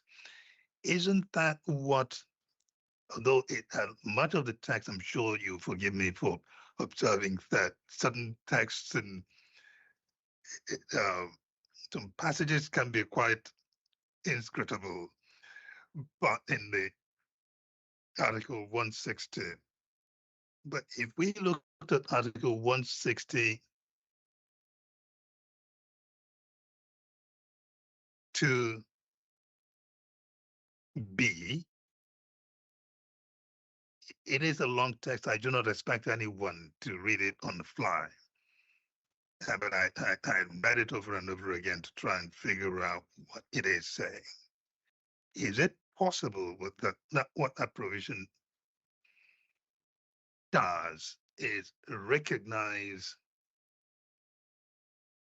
the possibility, I've stated that lightly for now, the possibility that Europa or Parliament can adopt rules according to which the performance at the constituency level would have an impact on the national list for purposes of proportional representation, because Article 160 is clear in saying, Guyana, we want to use the proportional representation system for elections. And that is something that has always troubled many countries around the world who have adopted the PR system. A lot of European countries do that, Netherlands, Germany. Germany, if we thought Guyana is complicated, you need to try and figure out how they do it in Germany. But we don't need to dwell on that. The point is, it is not a perfect world. The political scientists are still trying to devise the fairer way of making people's votes reflect the power quotient in the system. Here, is it possible to say that what 160 2B is saying is that, yes, it is possible for the constituency list or performance of the constituency level to affect what share somebody gets on the national, a party gets on the national list. Isn't that what that is saying? If you can help me with that, I'd appreciate it. If not, I will not hold it against you for now. So I say that's a very Your Honor, I have two responses to that. The first response is the way Your Honor forms the question. Is it possible? Which in fact invites implication or speculation. And for constitutional interpretation, we cannot, where we are talking about an impact on a substantive rights, where there is a whole provision that sets forth and protect the right, and the framers went to the extent of entrenching the right. Remember, I think we're talking about reasonable limitation now. Right. All right. So it would be, I think that the framers would have stated, if they thought that that should be part of reasonable limitation, they would have stated it clearly. They did not state that. But they will not state it in the Constitution, though. It will be a matter of whether the legislature, by deriving certain rights, has gone ahead and done something, and the question arises as to whether what the legislature did was reasonable or not. Well, you may not always get that answer from the constitutional text outright. Right. Well, the legislature, that would be permitting the legislature to diminish and entrench protected rights without, by implication and by speculation, which is why we say that you can't find the construction that the respondents are using in this case in expressly in the Constitution or in ROPO. Having said Well, that, with respect Mr. to Williams, even impliedly, because I think your argument was that 160 is not about exclusion, it's about inclusion or enabling. yes, And what this interpretation does is exclude, doesn't it? Yeah. yes. And the other thing too, with respect to my second response to that question is this, that 160 and with respect to proportional representation, what the Constitution did, specifically with respect to that, it carved out a set of seats. And it says, Parliament, we give you authority to legislate and to create a geographic constituency system, but only as with respect to half of the seats. From 0 to half, you could choose not to, but if you choose to exercise it, you can't go more than half. The implication that we will be arriving at would be expanding that Parliament has derived a system that has gone beyond the 25 allotted seats that Parliament itself has decided would be sufficient to address the proportional representation issue to impact, represent, and to exclude 40 seats that don't fall within that system. When B talks about electors shall, when 2B refers to that you reference, what it is referring to is participation in that subsystem, that geographic constituency system. It is not expanding beyond, and that is the peril, the problem that the litigation seeks to address. The problem, though, is the difficulty in this case is this. What does proportional representation really mean? The Constitution is quite clear that it shall be proportional representation in Guyana. Now, some will say the idea of proportional representation means that, yes, large parties, and in Guyana is also a party-based proportional representation. In Guyana, yes, the large parties will have their share, but it also means that the minority parties would also have a fair participation. So it's not about skewing it one way or the other so that the large parties would gobble up everything. It's also not about having the smaller parties have more than their strength truly warrants. In other words, I don't want to use the expression, but for want of a better imagery, having the tail wag the dog. It's about making sure that everybody gets a fair share in the system, which you don't have in FPP system, first past the post. We want to make sure that even small parties can meaningfully participate. The question then becomes, how do we get to the point of ensuring that the share that small parties have is fair for them, and the share that large parties have is fair for them? That is the problem, isn't it, with PR? Yes. And at the bottom of this case.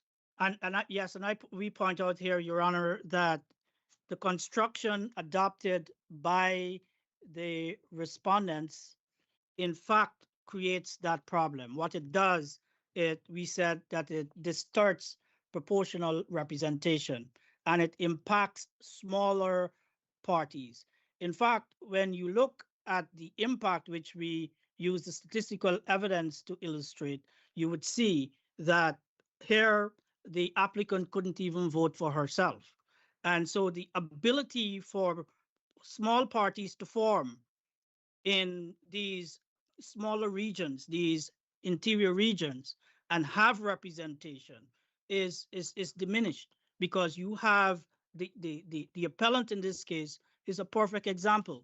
The appellant could not vote for the party of her choice. and she was a candidate on the national party list. So she had, here are her choices on election day. Don't vote, or vote for a party that is not your choice. While you have, you are a candidate on a national list, and while your party has a national list, you cannot. And we also annexed the report from the Carter Center to show that the Carter Center, in looking at confirm the statistical evidence that in fact what you're having by the adoption of this construction is a distortion of proportional representation. So it would not and cannot stand and be recognized as reasonable. President, my last question, and I'll leave it.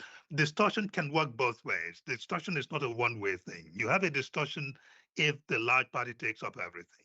You can also have a distortion if a small party takes more than their fair share of the pie, the power pie, as it were.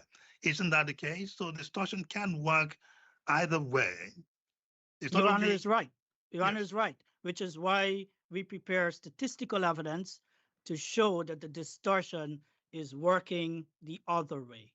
So we answer that question by our extensive use of statistical empirical evidence to show Mr. Williams, the direction of it. Isn't that the trust, sorry to interrupt you, but isn't that the trust of 160, 1C, 160, 2B, and 164? They're all saying that however you calculate, whatever the calculations of the geographic seats, when you come to do the total and you're adding in the remainder, that's what they call the national top-up, the percentage of votes that equals to the percentage of seats should be, as far as possible, equal among the parties. So in other words, my understanding of that is that if there is distortion, either way, as my brother says, it might be in favor of a small party or it might be in favor of a large party. What they're saying is that if there is that distortion, what the GECOM calculation must do, this is my understanding of 160, it must be to minimize those disproportions. Am I correct in that? Because it's saying that when you tally the total, you adjust for those distortions. You're perfectly right, Your Honor. That's exactly what we seek to also illustrate. President, I think we are more than half an hour beyond the allotted time. I'm wondering if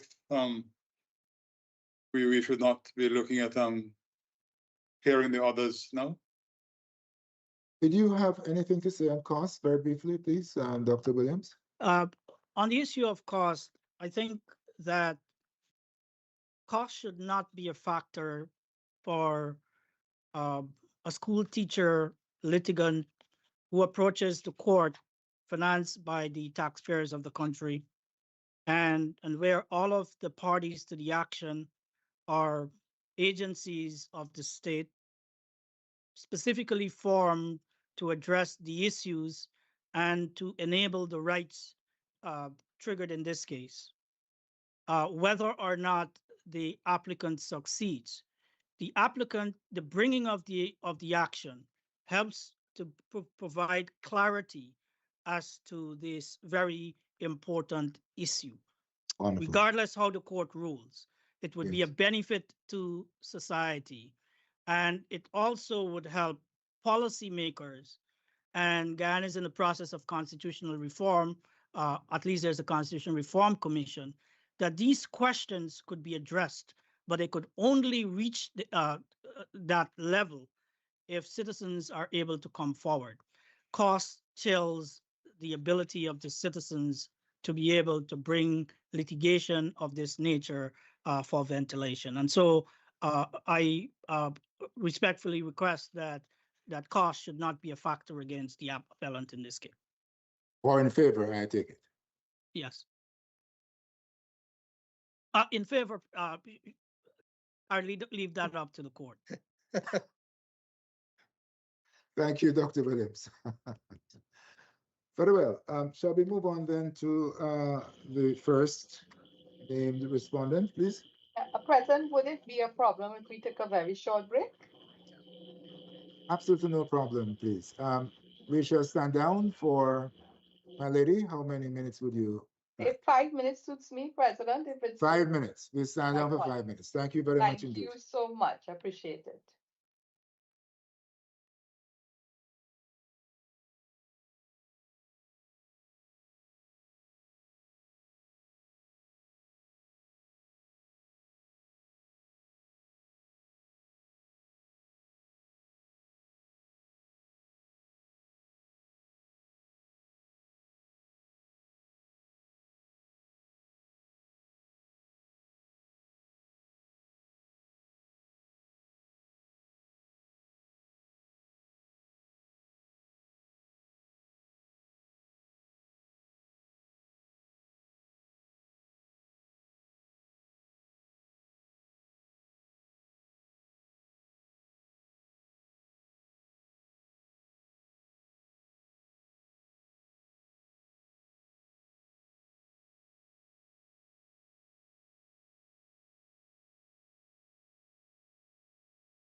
Attorney for the first respondent, please. Anthony Astafan, Mr. President. I just want to revisit some of the facts and to ask the court on the question of jurisdiction to look at the relief that was claimed. The case started out as a challenge to the election or the intended election. There was a declaration number F, which I should, well, there was declaration number F, which the learned president read this morning. There was also, it says, a declaration that any elections held without the inclusion on the ballots in all 10 regions of all political parties that have satisfied the legal requirements are null and void and of no legal effect. That's a challenge to the election. Then comes there's the order, the injunction that he wanted, which was relief number 8. An order restraining GECOM, whether by itself, its officers, servants, agents, from proceeding with the conduct of the forthcoming general and regional elections unless and until the Forward Guyana Movement list of candidates are duly included in the ballot. So you wanted to stop it. You don't, I think that's also very, very important. The other words of caution that I have is that we ought to be very careful about creating an avenue to bypass the election laws of this country and the constitutional requirement that the High Court has exclusive jurisdiction to discuss, to deal with a variety of different matters. If I may just get it in 1 minute, which would cover the question raised by Justice Bolton. Where either generally or in any particular place an election has been conducted, lawfully conducted, or that's probably a typographical error, or the result thereof has been or may have been affected by the lawful act or omission. These words ought, which is in section 163B Roman 1, to be given a broad interpretation that the system that my learned friend is speaking of, if in fact it does exist, would fall within, we respectfully submit, section article 163 1B Roman 1 of the Constitution. Mr. Astafan, if I may? Yes. Yes. Yes. I hear you, and certainly that was my impression as well of the relief sought initially. And I believe that may have motivated the chancellor in the court below to examine the issue of jurisdiction, because I suspect she perceived that the action before her as a challenge to the validity of the election, which would result obviously in the correct approach being an election petition. But we seem to have evolved somewhat since then. And the appellant is saying, if I understand him correctly, that he's not now challenging the result of the election at all. And he seemed to seeking a declaration as to how GECOM ought to operate for the future. And now let's accept that as our current situation. I'm still trying to be clear on your view as to when it is appropriate to bring an election petition versus when it's appropriate to bring a constitutional motion, an action for judicial review. Dr. Williams said something I thought very interesting, and I wondered if you agreed with it. If I understood him correctly, and he can correct me if I'm wrong, he was suggesting that you can always bring a constitutional motion at any time, the day before, on the day of election, day afterwards. But that motion would not affect the election. It would not be a challenge to the election.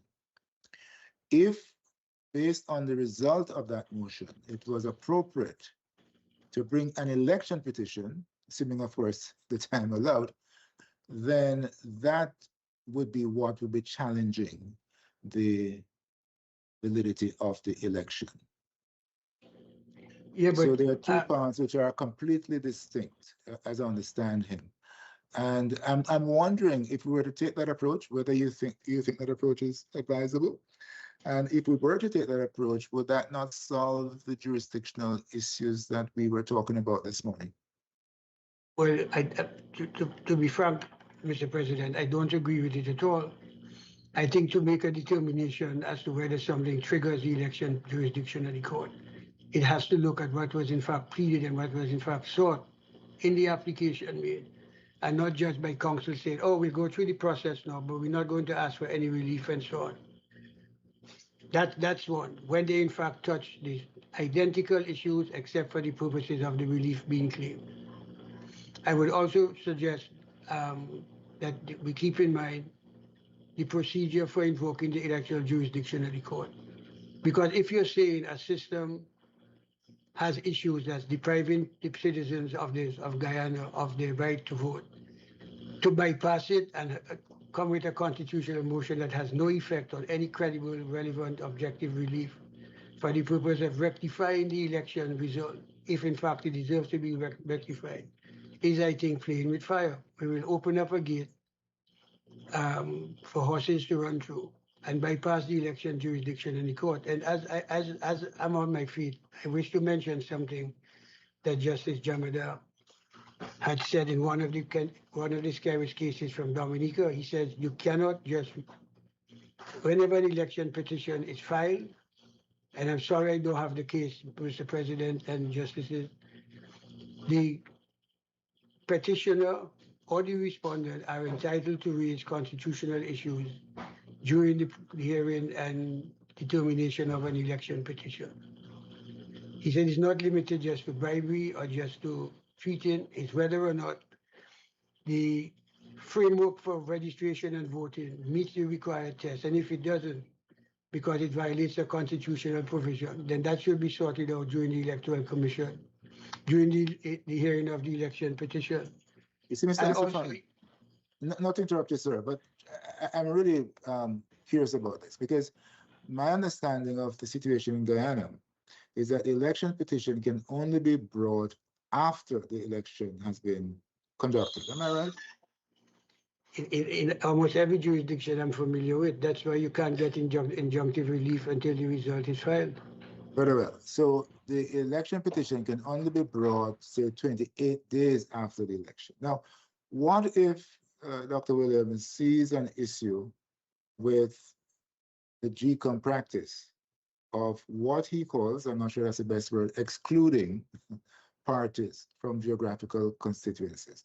And what if he sees this 6 months before the election is called?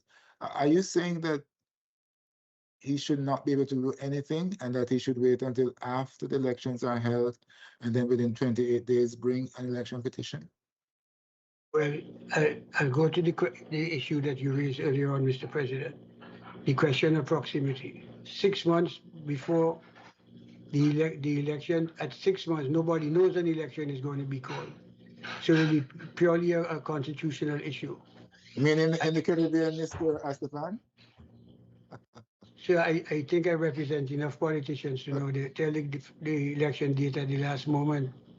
Yes. I hope they forgive me for saying that. That's fine. That's fine. So that's the point I'm trying to make. And also the electoral jurisdiction of the court requires a time limit to file a petition.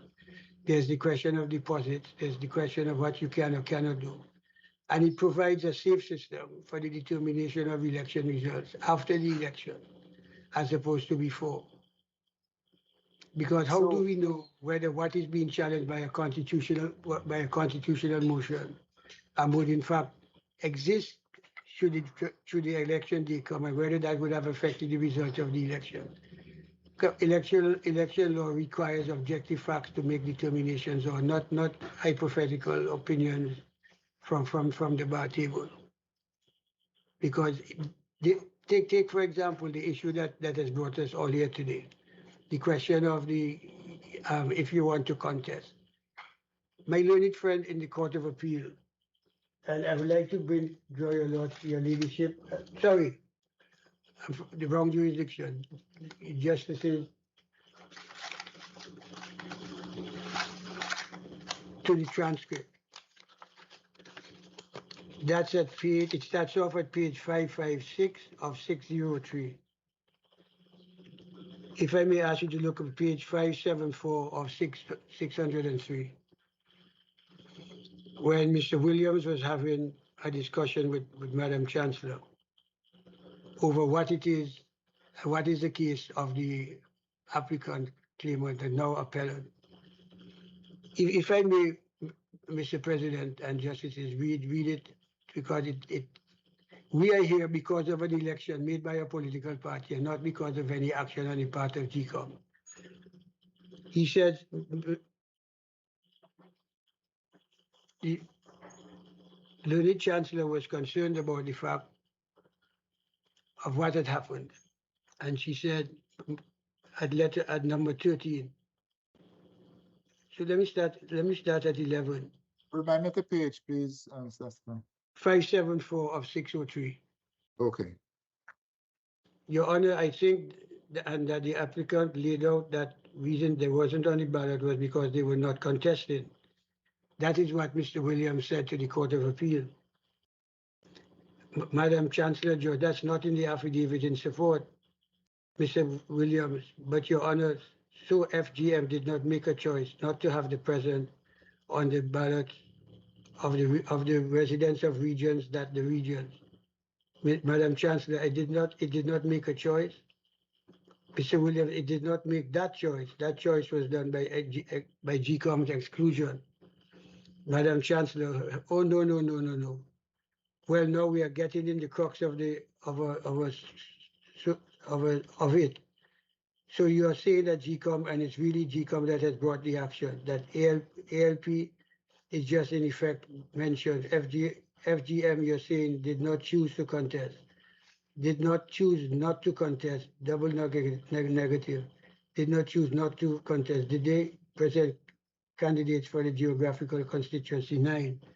Mr. Williams, let me rephrase that. FGM, which is the party of the appellant, made a decision not to contest the geographic. And then he goes on page 575 to give reasons as to why they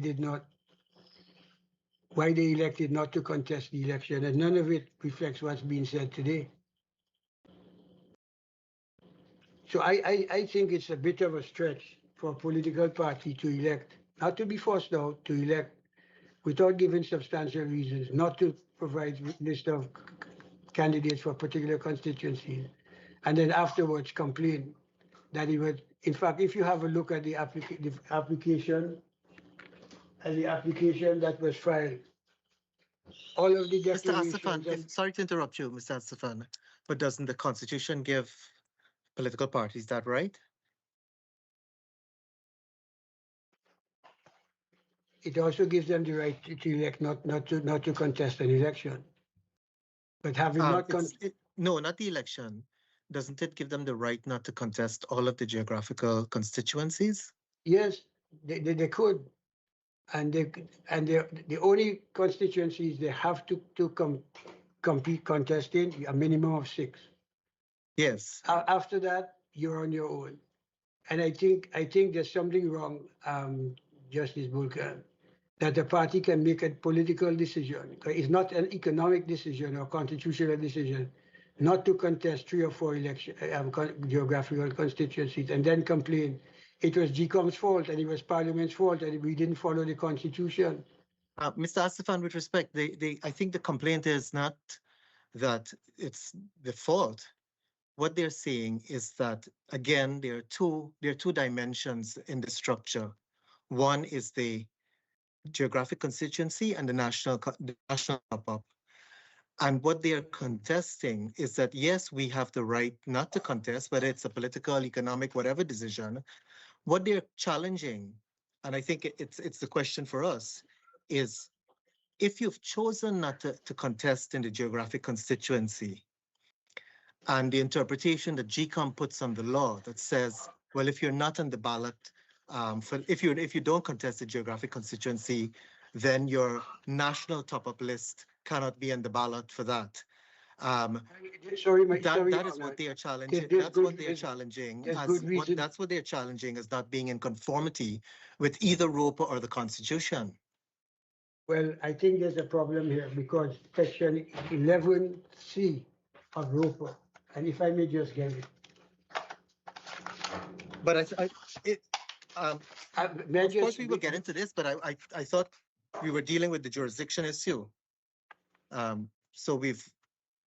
Well, where we are, so please. Okay. Yes, please, Mr. Asifan, go ahead. Okay, if you have a look at section 11C of ROPA, page 2579 of 2762.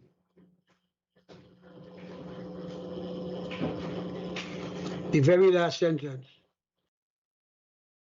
A party's geographical constituency list is a vote for the party's geographical constituency list is simultaneously a vote for that party's national top-up list. So you don't have the right to vote for the top-up list if you don't file a list for the geographical constituency. Does it say you don't have the right to vote? Or is this about how you count the votes? No, it's how you vote. It's one vote. And I think the CCJ in the Christopher Jones case said that under the proportional test in Guyana, you don't vote for individuals, you vote for the lists that have been filed. And if you have a look at section 39(1)(a), the making of the ballots, it says contains each ballot, every such ballot paper shall contain serially numbered on the left-hand side and in an alphabetical order. That's before you move away, Mr. Asifan, before you move away from 11C though, because it's an important point you've raised. 11C1, the last phrase. Assuming that's the interpretation, and it would be an interpretation because it doesn't say so explicitly. How is this consistent with Article 160, and in particular, Article 161A, 161A, which says 1B, sorry, which says that each elector shall have one vote and may cast in favor of any of the lists, and then 162, well, 161C and 162B go on to talk about equalizing and minimizing disproportionality. So the whole thrust of Article 160 is that you vote throughout Guyana and you vote you vote for any list. That's the language, it's unqualified. 161B says you can vote for any of the lists. So when ROPA introduces this, and I'm just saying for the purposes of argument, if your interpretation of 11C1 is that you have to contest both, how is that consistent with Article 160B, 1B?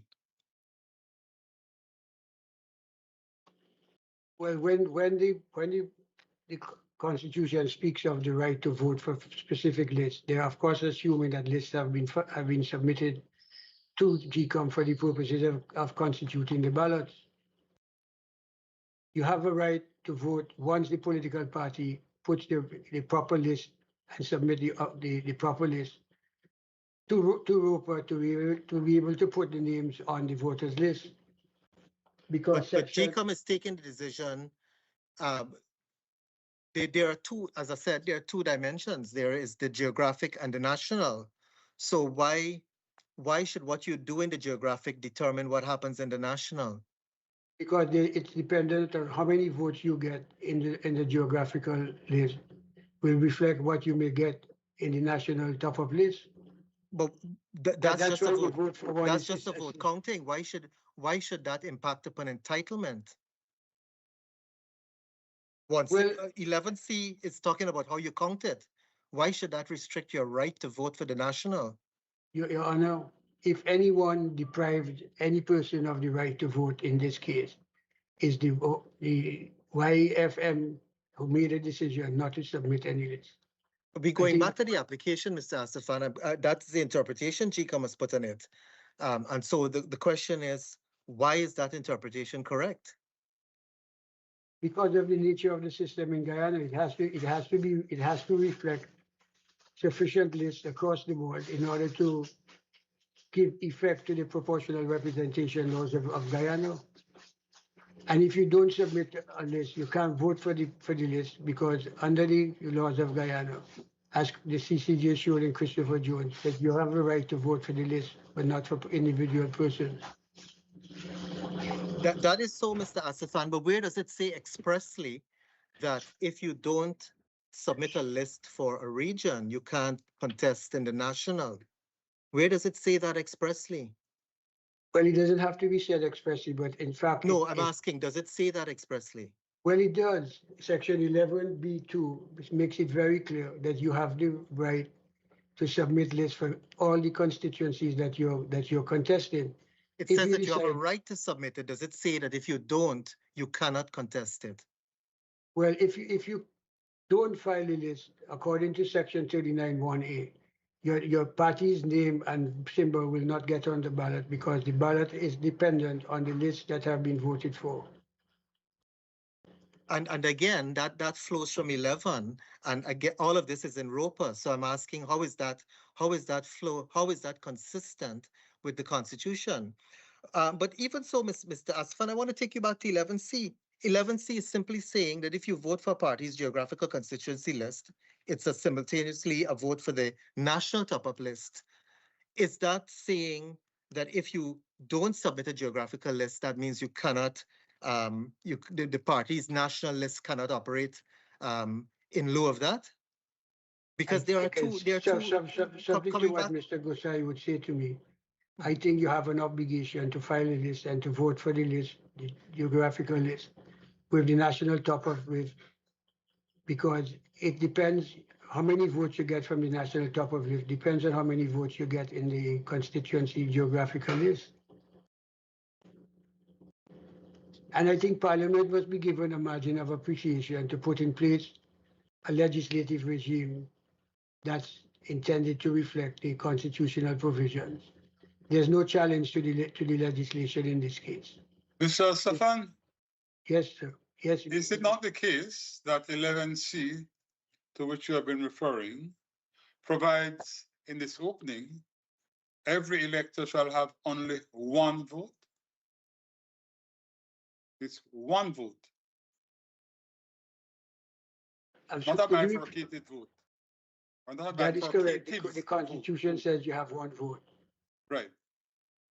Which shall be cast in the geographical area. So you cannot live in region 7 and vote in region 3. Yeah? So one vote, you vote in region 7. And it is in respect of the list of his choice. So there may be 7 lists or whatever it is, and you choose which of the 7 lists you're going to vote for. And that vote which you make shall be counted to determine the outcome of both the election for that constituency and for the country taken as a whole, for that party's geographical constituency list is simultaneously.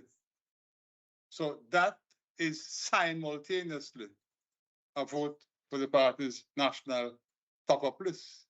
There has to be simultaneity. If there is not the vote for the geographic list, there cannot be a simultaneous voting for the national top-up list. That is my very pedestrian understanding of it. Am I correct? Very correct, Your Honor. You're absolutely correct. And that's the way that we see it as well. Mr. Asafan, I think I might have misunderstood my brother's question, but the first part of it, every elector shall have only one vote, which shall be cast in the geographic constituency in which he is registered. That's speaking to the place that you vote, the polling place. Am I correct? It's also where you're registered. Yes, so you vote where you're registered.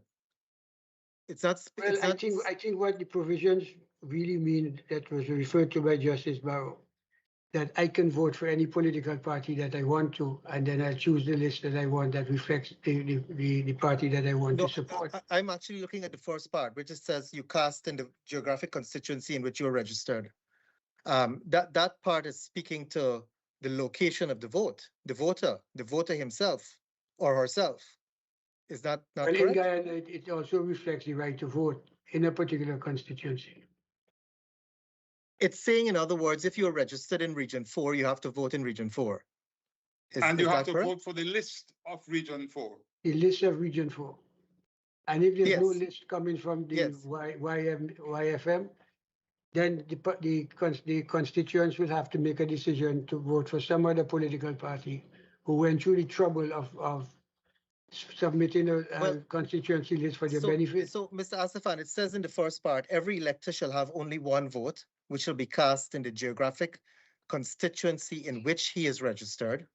So you vote in the area in which you're registered, and then votes in respect of the list of his choice.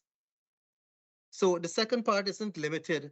It's again, and it's consistent, I think, with Article 160 of the Constitution, B, where you can vote in favor of any of the lists. Anyway, I've asked you that question already, so I won't repeat it. Mr. Estefan, if I may come in, can you hear me? Yes. One question I have, I need your help and all the parties, Attorney General and Mr. Williams, perhaps in his reply, is what to make of Article 160, paragraph 4, and how it works. Article 160, paragraph 4 of the Constitution. I ask it because there might be a possibility of confusion there between the concept of the largest remainder system according to the Hare quota system.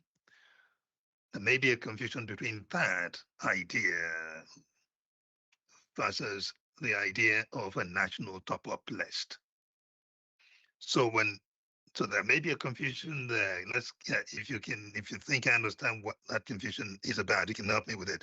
But here, the provision says here, the total number of seats in the National Assembly that are derived from geographical constituencies shall be such that the number of seats not derived from geographical constituencies is sufficiently large to correct any overall disproportionalities that might arise from the allocations of seats to geographical constituencies.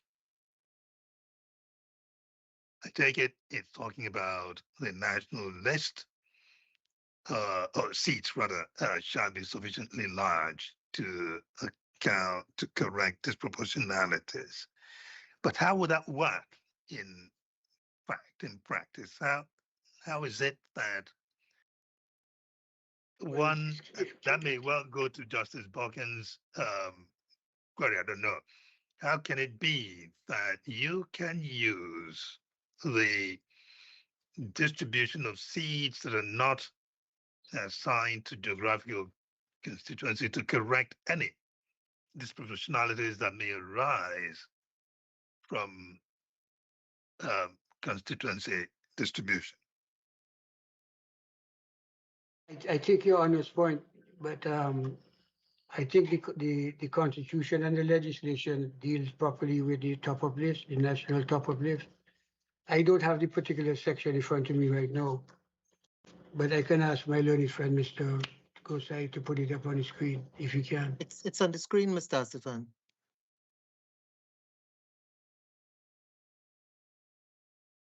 What are we looking at, please?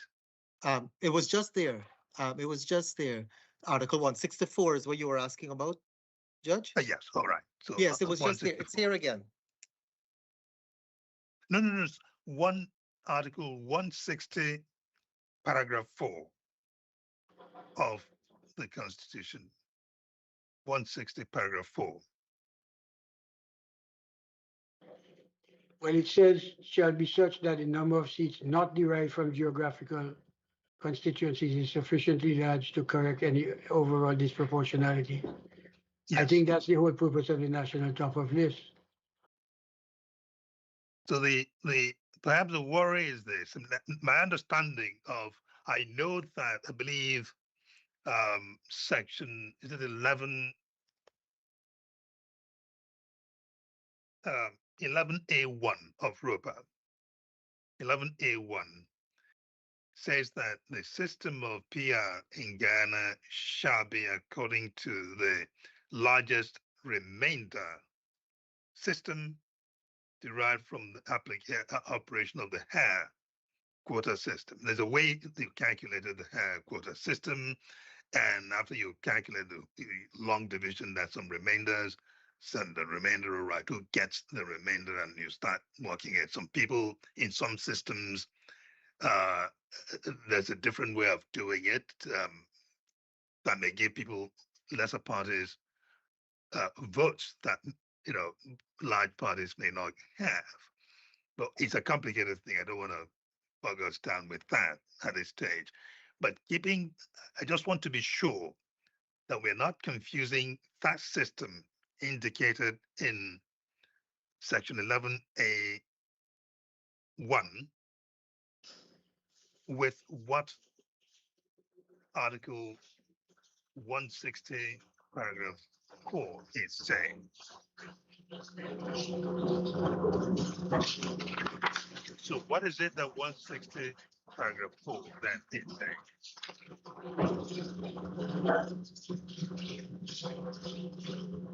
I believe somebody has a microphone on that should be turned off for the sound. President, Yes. President, it appears that the team mentioned to me when they tested Mr. Astafan this morning, he was fine, but maybe now we're getting constant feedback Yes. from him. So thank you, sir. Yes. Now it's fine. Please, Mr. Astafan, we're hearing you. Yes, I'm looking for what justice the justice just referred me to. Yes. Could you repeat it again for me, Justice? All right. I said I want to be sure that the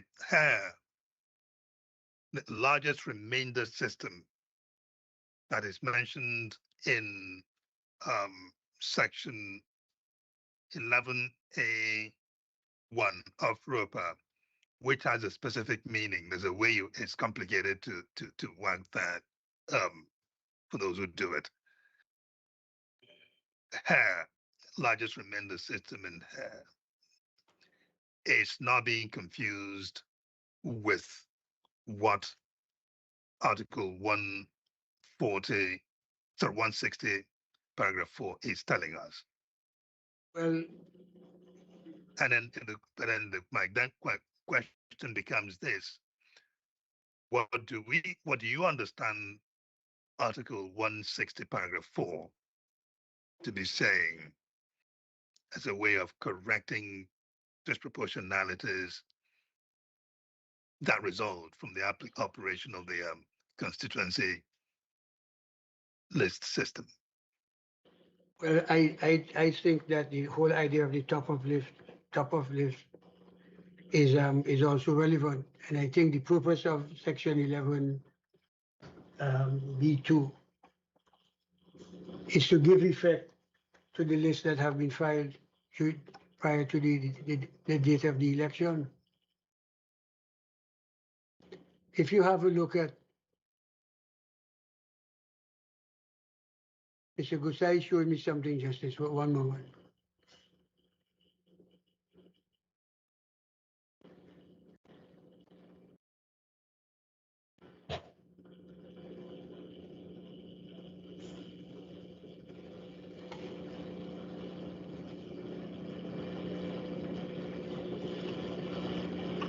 Could you move it down a bit for me, Mr. Gusai?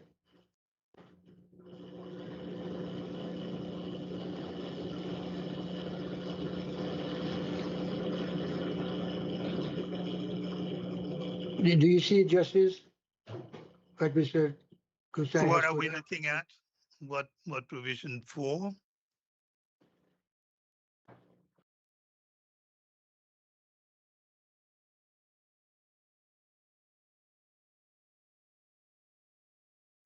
Can you tell us where you want to go? We may be able to put it up elsewhere. I've got Europa in front of me. No, the point that we want to make is that the provisions under 11B2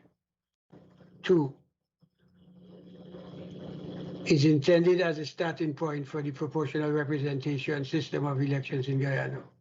Okay. Because you don't vote for an individual, and you vote for a list.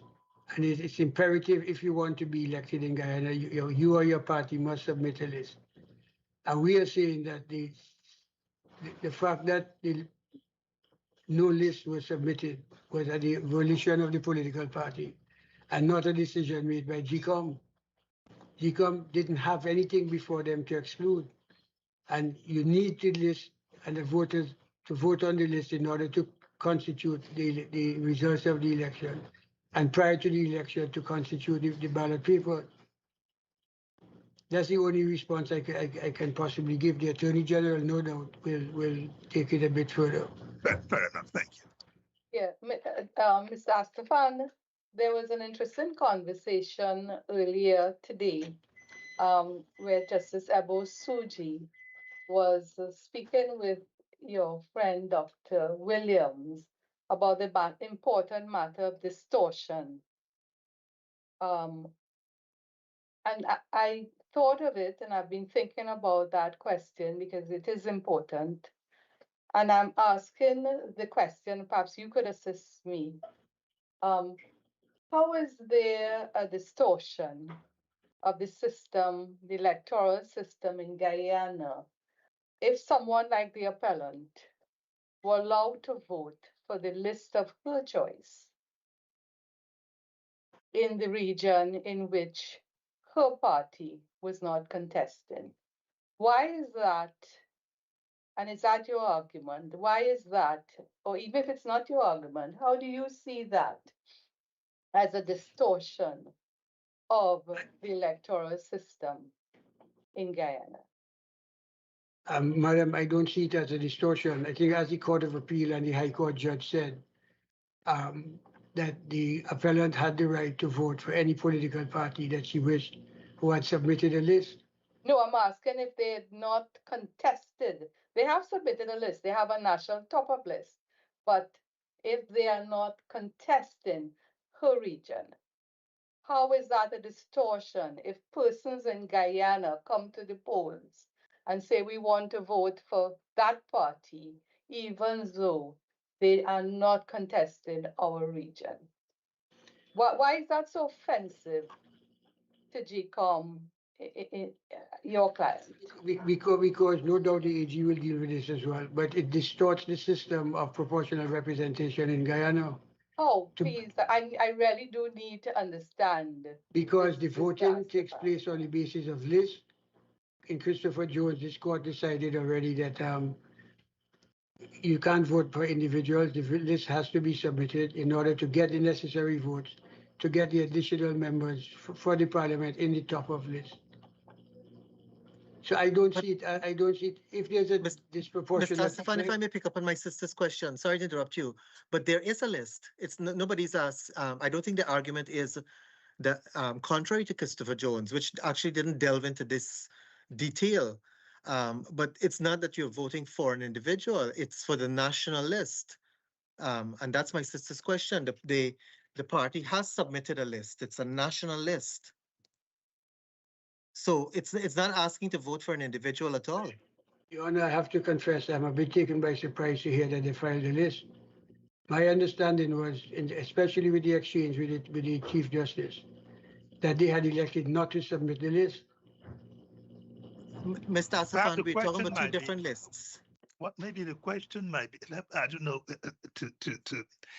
is it possible to vote for the national top-up list without voting for the constituency list?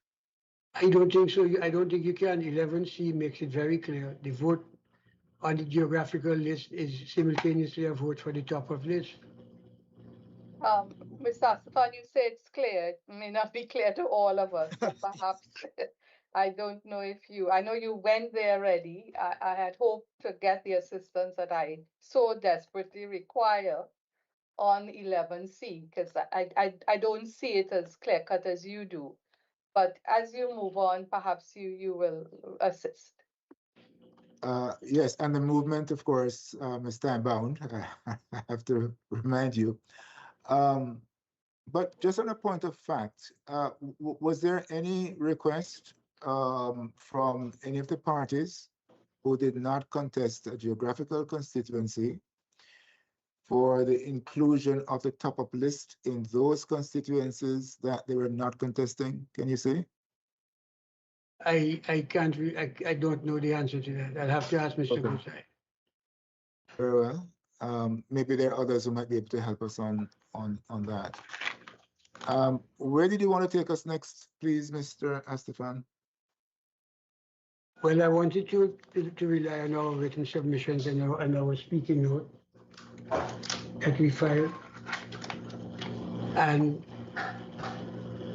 one of the issues that I think that we need to raise is the fact that there were findings of fact made against the appellant, both by the High Court on the question of the list being excluded by GECOM and by the Court of Appeal.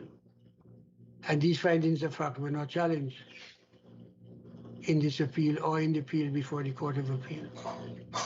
In fact, the High Court judge used very strong language in describing the allegation that this was all GECOM's fault.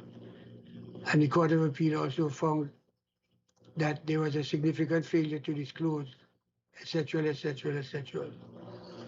And these were not appealed. Mr. Astafan, I'm trying to understand though, if the law allows you to contest in what? You must contest in, is it 6 out of the 10? Did that is the case? Yes. Why is this issue of fault so prominent in this matter? I'm trying to understand that since I began to read these papers. No, my lady, it's not a question of fault. It's a question of electing not to submit a list, not giving any rational objective reasons for that, and then complaining that you've been denied a right by GECOM. Yeah, but where in the Constitution or in Europa is there this burden to rationalize why you're not contesting one region as against the other? Because you have an obligation to contest at least 6 seats. Yes, and if you want to get to have your voters to vote for you or to be elected, you need to submit the geographical list with the national top of list. Okay, so from what I understand then, you're really saying that if you want your votes counted throughout the whole of Guyana, despite what the law says, contest all. Is that what, that is the interpretation that's being put? No, my lady, sorry, Your Honor. My point simply is that if the legislation gives you a choice to contest or not to contest. It gives the parties a political choice, a constitutional choice and a legal choice to decide what to do. And if you elect not to do it, if GECOM had moved their list from the ballot, that would have been a legitimate complaint. But GECOM did nothing except do what it is that Section 39(1)(b) said they had to do. Get the names and the symbols of the political party from the list that have been submitted by the parties and voted on, to be voted on. Is it possible, Council, is it that noise? Can you hear me? Is this better? Yes, Yes, it's better yes. now. Sorry Can you, about that. is it possible to look at this? Correct. Again, this is for all the parties, including Mr. William during his reply. Is it possible to look at this from the point of view of qualification or eligibility of a party. There is the basic eligibility. Well, for you to be recognized as a party at all, you must show that you are registered, or rather you have a list in 6 out of the 10. So that is a basic eligibility. If you don't meet that, you're not getting on any ballot to begin with. But then there's a second eligibility.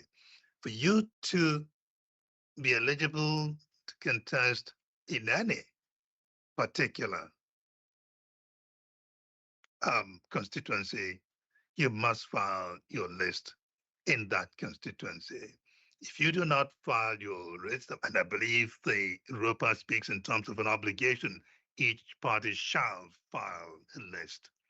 If you don't file that list, you have not met the eligibility requirement for that constituency. Is that a way of looking at it, or am I looking at it the wrong way? Or I agree with you, Your Honor. If you want to contest an election and your political parties want to get involved in the campaign and the electoral system, they need to provide the list. Because that's the nature of the proportional representation system in Guyana. It's not a first past the post system. And Mr. Safan, the addition to what my brother asked you is that there's a third limb, which is if you want your national top-up list to be voted on, then that national top-up list can only be voted on as an adjunct to the voting for the constituency list. Is that correct? That is because the way that I interpret Section 11C is that a vote on the geographical list is simultaneously a vote for the top-up list, national top-up list. Very well. Essentially, these are the points, subject to any question, these are the points I wanted to deal with.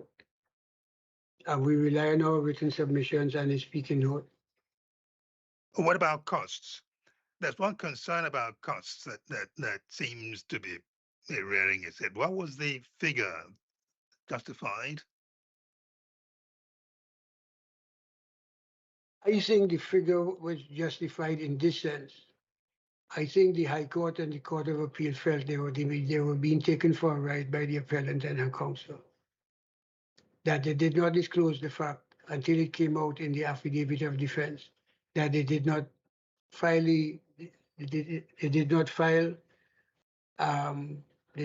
geographical list, and they gave the impression that they were filed until the concession was made and the judge found otherwise. Mr. Esteban, shouldn't the court have spelled it out in those terms that this is punitive costs, and then so that the court appeal, the question will be assessed whether it was correct to punish? Because I don't think it was explained in those terms that. No, but the language of the Chief Justice and the Court of Appeal and the High Court judge was fairly strong. In fact, it was the Chief Justice felt wholly without merit. Wholly without merit. In fact, they said that it was the Chief Justice, the High Court judge found it was a false assertion to suggest that GECOM did anything wrong. And it was being supported by ingenious legal submission that had no basis in law. Basically, that's what they said. And I, having participated in the Court of Appeal, there's no question in my mind that they were very unhappy on the way the matter was presented, and hence the high cost. I don't remember the figure right now, but that's what happened. Very well. So I Yes, leave the thank you court very with my much. written submissions and speaking. There is a convenient point to begin is to remind the court respectfully that we are relying on the High Court judgment, the Court of Appeal judgment, and of course, our written submissions in both courts as well as in this court. Your Honors, we respectfully submit that this case should not go beyond the jurisdictional point. And we wish to emphasize that emphatically. This case raises an issue that has been settled in Guyana shortly after independence and is now settled in the Caribbean. And the two leading cases in the Caribbean actually emanated from Guyana. And they are Gladys Petrie against the Attorney General and C. Kumar Singh against Butler, both of which are referred to and are considered foundational pillars of elections jurisprudence in Guyana and the Caribbean. And comprehensively, in many judgments, considered to have settled the issue of when an election challenge can be filed, on what ground, and by what process. Mr. The question Nandala, arises. Mr. The question Nandala, arises here. was Yeah, this yes, Your Honor. was an objection to jurisdiction taken at first instance? No, it was not taken at first instance. So how come if this was so clear? It was taken at the Court of Appeal. And the Court of Appeal had to take it because the It Court was of taken, Appeal it was was raised not, by the Court of Appeal itself, or was it taken by the state? I believe, when the notice of appeal was filed and the reliefs that they were claiming in the Court of Appeal were set out so clearly that it jumped out. When I saw the notice of appeal, I realized immediately that the question should have been taken, the issue should have been taken in the High Court. Because the Court of Appeal was, and the High Court was frontally asked to make orders that would have the effect of setting aside the elections. In the High Court, there were injunctions that were sought to restrain GECOM from proceeding with the election. The classic issues that fall for determination within the parameters of Article 163 of the Constitution. Your Honors, the provisions of Article 163 are well settled. And I submit respectfully that the question that was raised in the High Court, and the question that was raised in the Court of Appeal, and the question that are raised now are caught within the four corners of the constitutional provision and the special jurisdiction of the court. The Court of Appeal, sitting in its ordinary civil jurisdiction, therefore, could not have entertained it. They had no jurisdiction. They were not an elections court. If I may go back historically, I know the court is well aware of the historical evolution of this jurisdiction. It was a parliamentary jurisdiction to determine the composition of members of the House of Commons.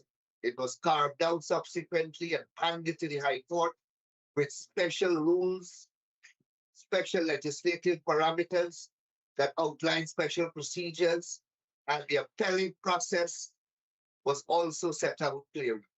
I call it in my submission.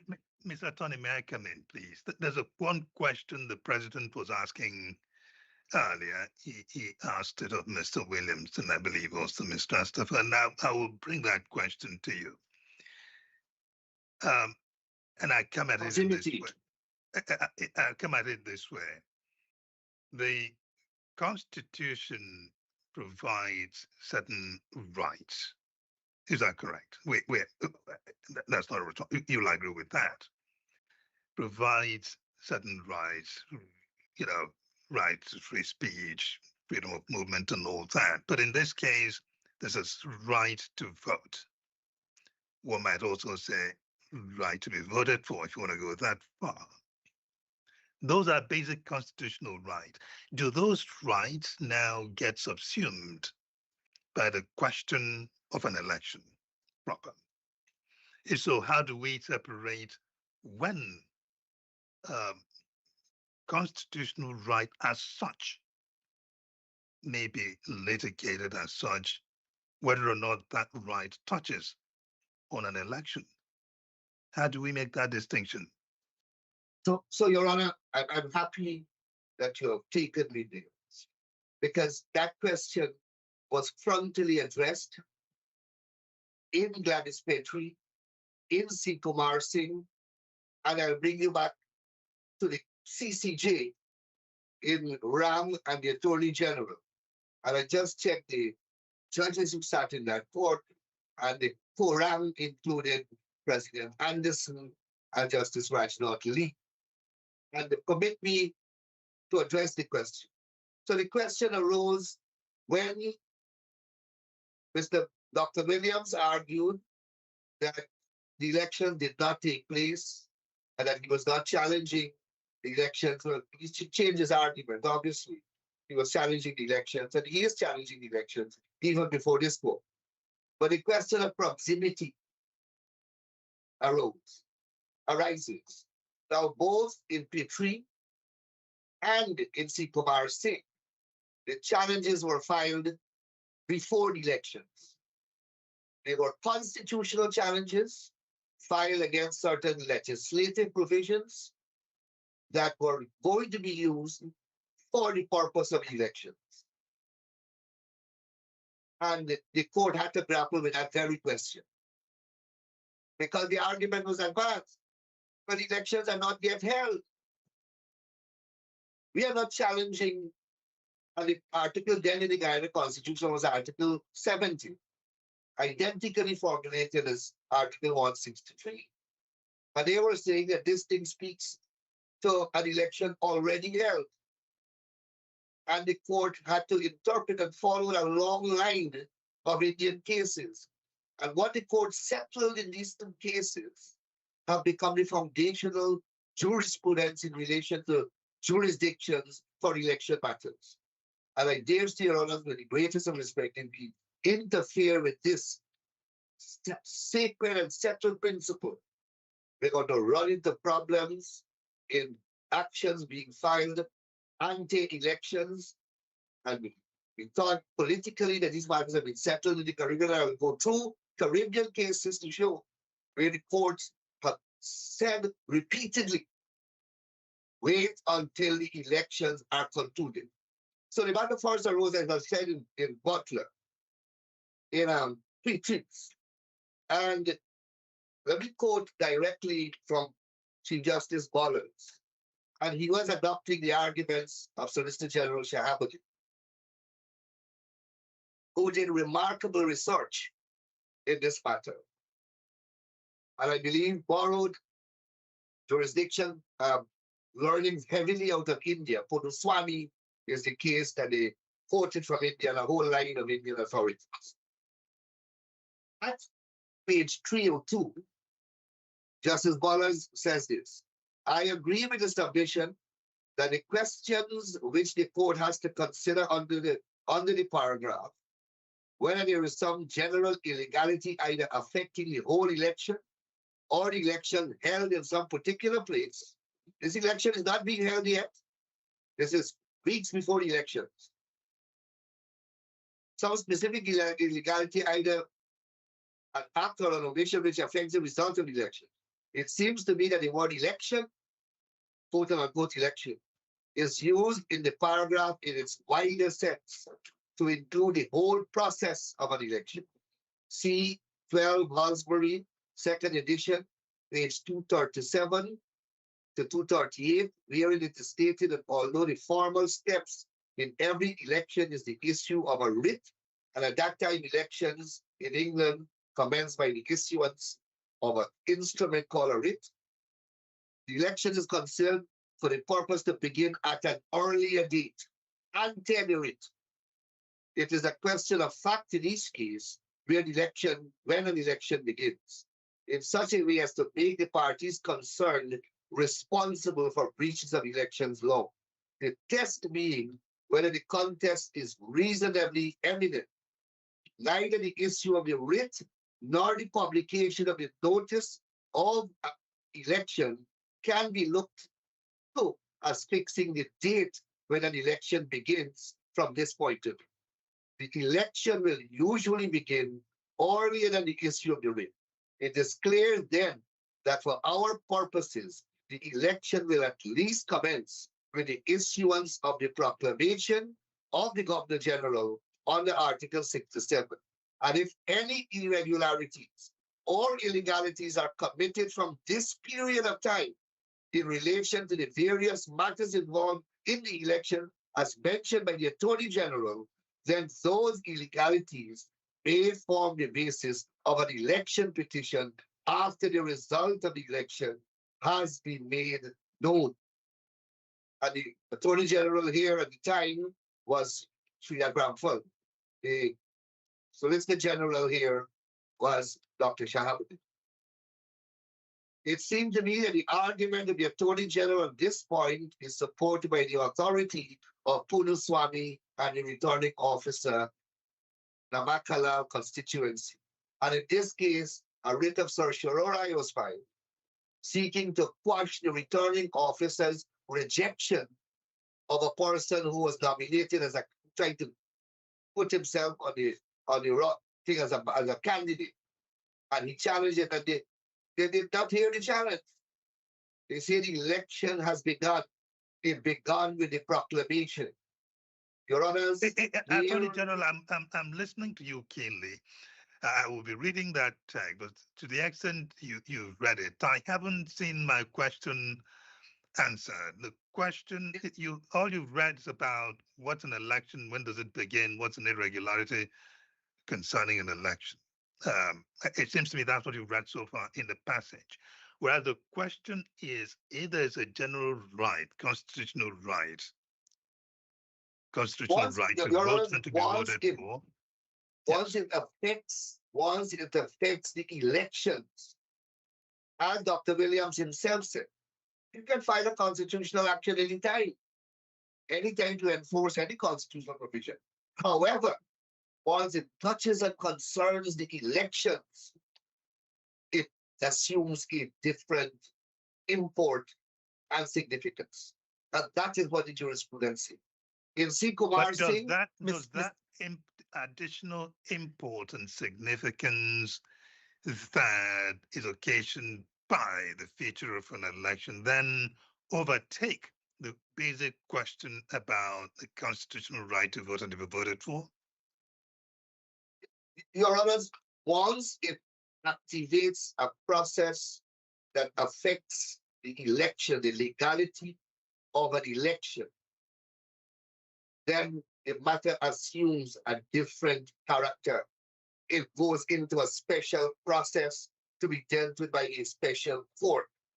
In GECOM Singh, the very point was made. In this case, let me make the point clear. The president has issued the proclamation weeks before. The elections had begun. Well, it was 2 days before the elections. I see my friend trying to make a distinction between the disciplinary forces voting and the public voting. But the electoral process began since the proclamation. And here you have 2 days before voting. The argument applies a fortiori. But let me come to justice.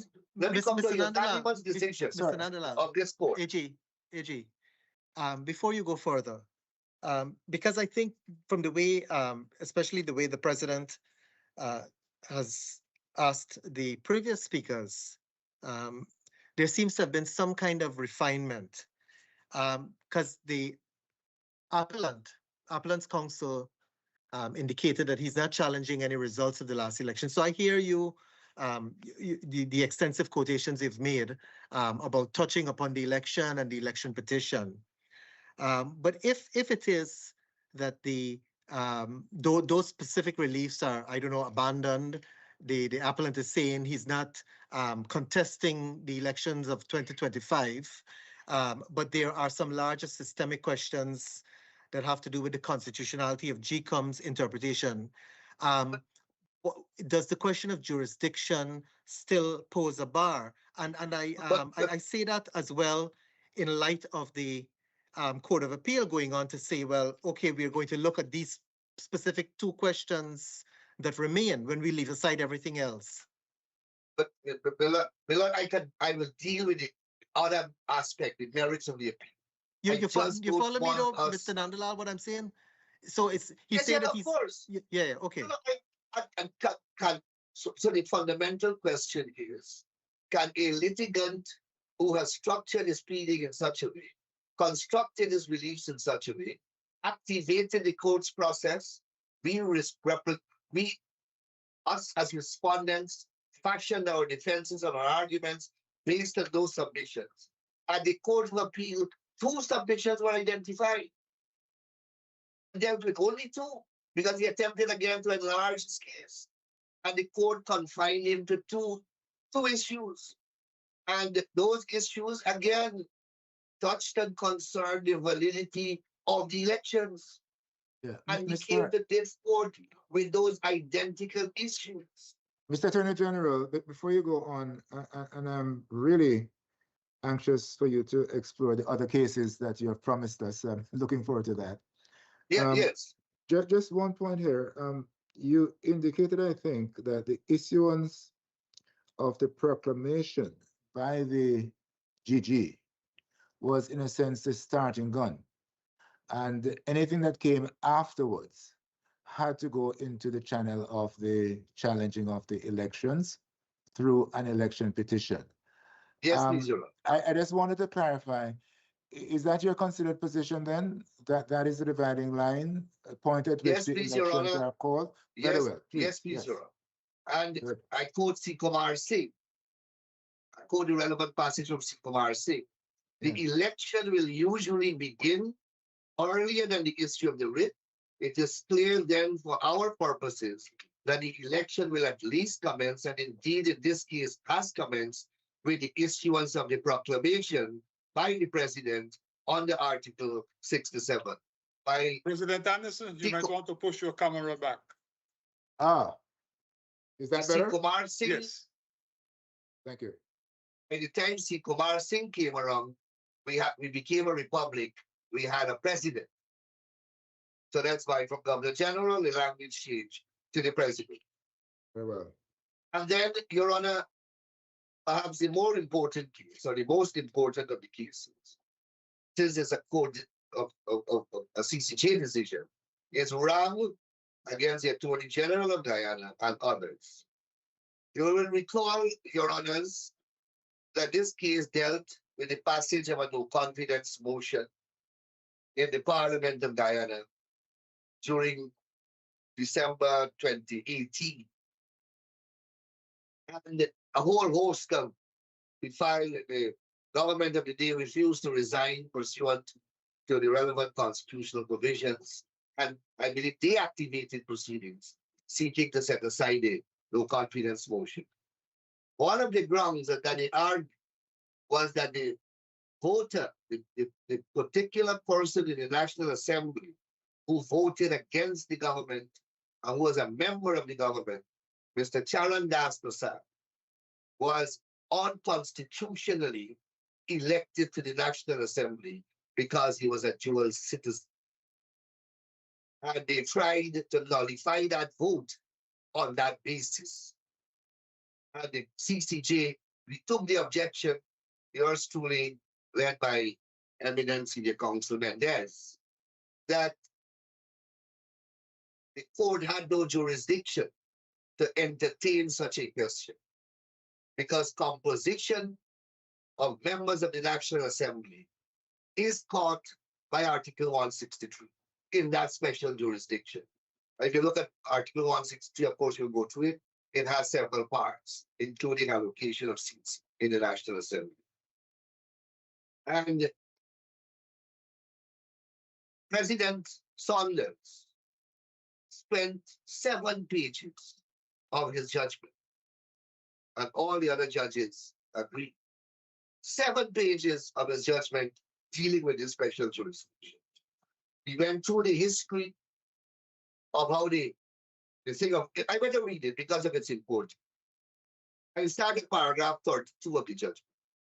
Historically, Disputes over qualifications of members to the Legislative Assembly were not triable by the court.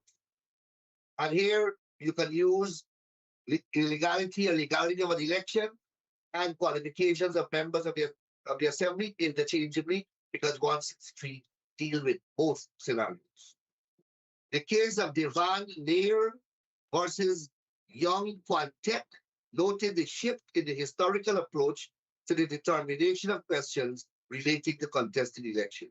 This was a shift from such matters falling under the purview of the assembly for which the contested election was held to being matters which should be entrusted to the court.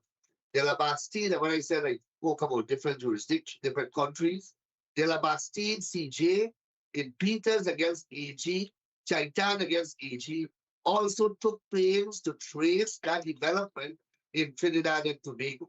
The only available option in that country for challenging the qualification of someone who was elected was by invoking the jurisdiction conferred upon the courts by the 1962 Constitution and the Representation of the People's Act. And then the learned judge went through Guyana's position, the Election Validities Act, etc.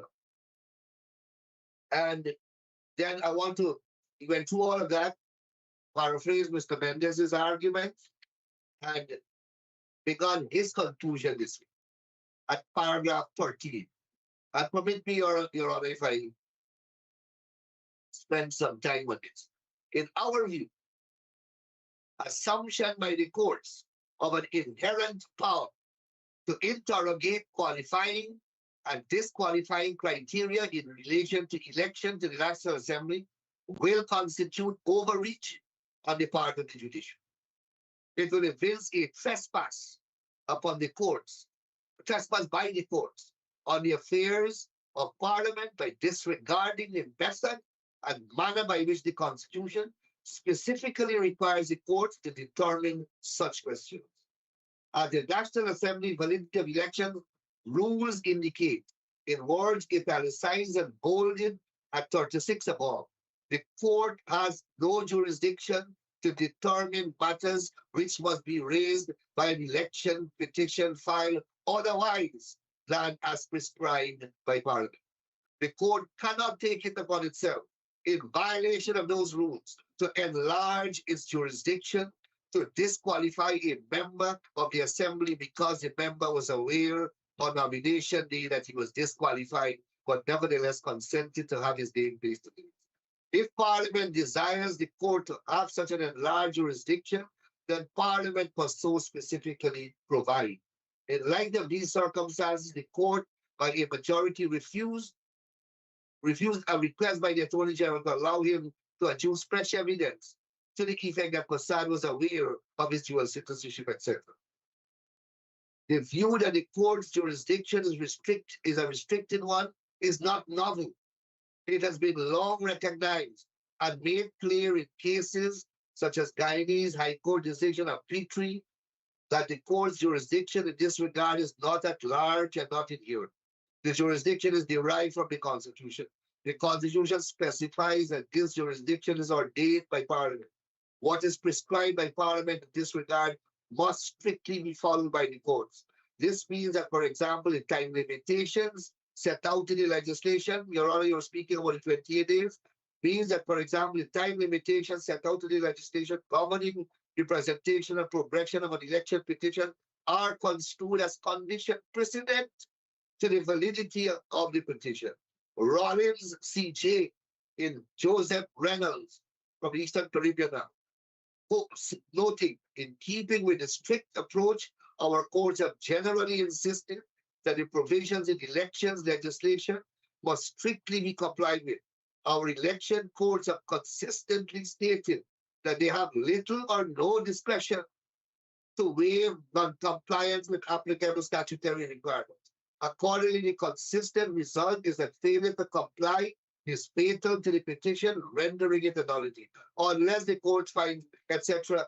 And, Your Honor, it continues for about 3 more pages. So emphatic was the court's position because, and Your Honors, as Attorney General of Guyana, we have passed through fire and brimstone in this country on these issues. This court would very much recall the attempts that were made to stall the installation of a validly elected government after the 2020 elections were held. And this was the authority, this was the jurisprudence that guided us to a safe place. Because repeatedly, the courts had to rule, including the CCJ, and I have the authorities here, Ali and Jack Deru, and I believe another one, came to the CCJ, where the CCJ said, breaks up. Wait until the election results are concluded. These are matters that must be made subject of an elections petition. Your Honor, I am worried that we are revisiting these sacrosanct and sacredly settled principles. We are going down an abyss, and I respectfully appeal to this court not to depart from our settled jurisprudence in this regard, including the jurisprudence of this honorable court. So, Your Attorney Honor, General, what are we to make of the fact that the Court of Appeal still went ahead to pronounce on the merits? the Court of Appeal clearly said that their position is that they had no jurisdiction. What they did after that was highly omiter. They said so. Your Honor, let me read what they said. And I looked at it because I was worried when I saw them going down that road. I believe that they wrote it. They wanted to interrogate, but they said that they had no jurisdiction. And if I may say, Honorable Chancellor Roxanne George, acting, has been in the forefront of this type of jurisprudence over the last couple of years. And that is why I suspect Her Honor had the remarkable presence of mind. You see, that once the challenge is not by election petition, that process is not activated, that special jurisdiction, then the Court of Appeal can't sit. It can only preside as an election appellate court if the foundational prerequisites, the procedural requirements have been met and the jurisdiction have been invoked. No court can arrogate unto itself a jurisdiction that it doesn't have. So, Your Honors, the Court of Appeal decision respectfully, as it says on its face, proceeded on that basis. If Your Honor's wishes, if Your Honor or Honors wish to pursue the other arguments, then we have to find a way of not, I respectfully invite Your Honors to find a way of not interfering with our settled position on jurisdiction of these matters. And those singular counsel halfway of his case can determine, these are fundamental issues, can determine halfway during the case or at this late stage that he is abandoning the release. And that, let him refile a case, Your Honor, and articulate these very issues. And I undertake as Attorney General to maturely consider there is nothing wrong with him refiling a case and exploring all the issues that he wishes outside of an election context. And he has enough time from now to the next election if he wishes to advocate that changes should be made. But I respectfully appeal to this court. Honorable Attorney General, the page you just displayed on the screen, which I think went to the point about why would the Court of Appeal go on to consider the quote-unquote merits when it found it had no jurisdiction. Yes, so uses the word purely academic, etc. Exactly. I do think that you know, as the intermediate court, there could be merit in this approach being taken in the event that this court found that she was wrong and that there was jurisdiction. But I think your point probably sounds a little bit more strongly here when we make the final decision about the jurisdictional issue. So I just wanted to point that out. I sense your reluctance to go further, but there's one thing I would really like to get clarified in my own mind, and that is the connection between the geographical list and the top-up list. I'm just trying to figure out how that works in the context of the PR that we have in Guyana. So, Your Honor, I want to speak on the merits too. As Attorney General, I heard a lot of I heard a lot of things being said. I am not a technocratic attorney general. I'm a politician. So I am a geographic candidate myself. So I'm a practitioner of this system or in the system. I am not merely attorney general reading this thing in isolation from its practical machinery. I believe, Attorney General, that we would accept that. Good. Thank you very much.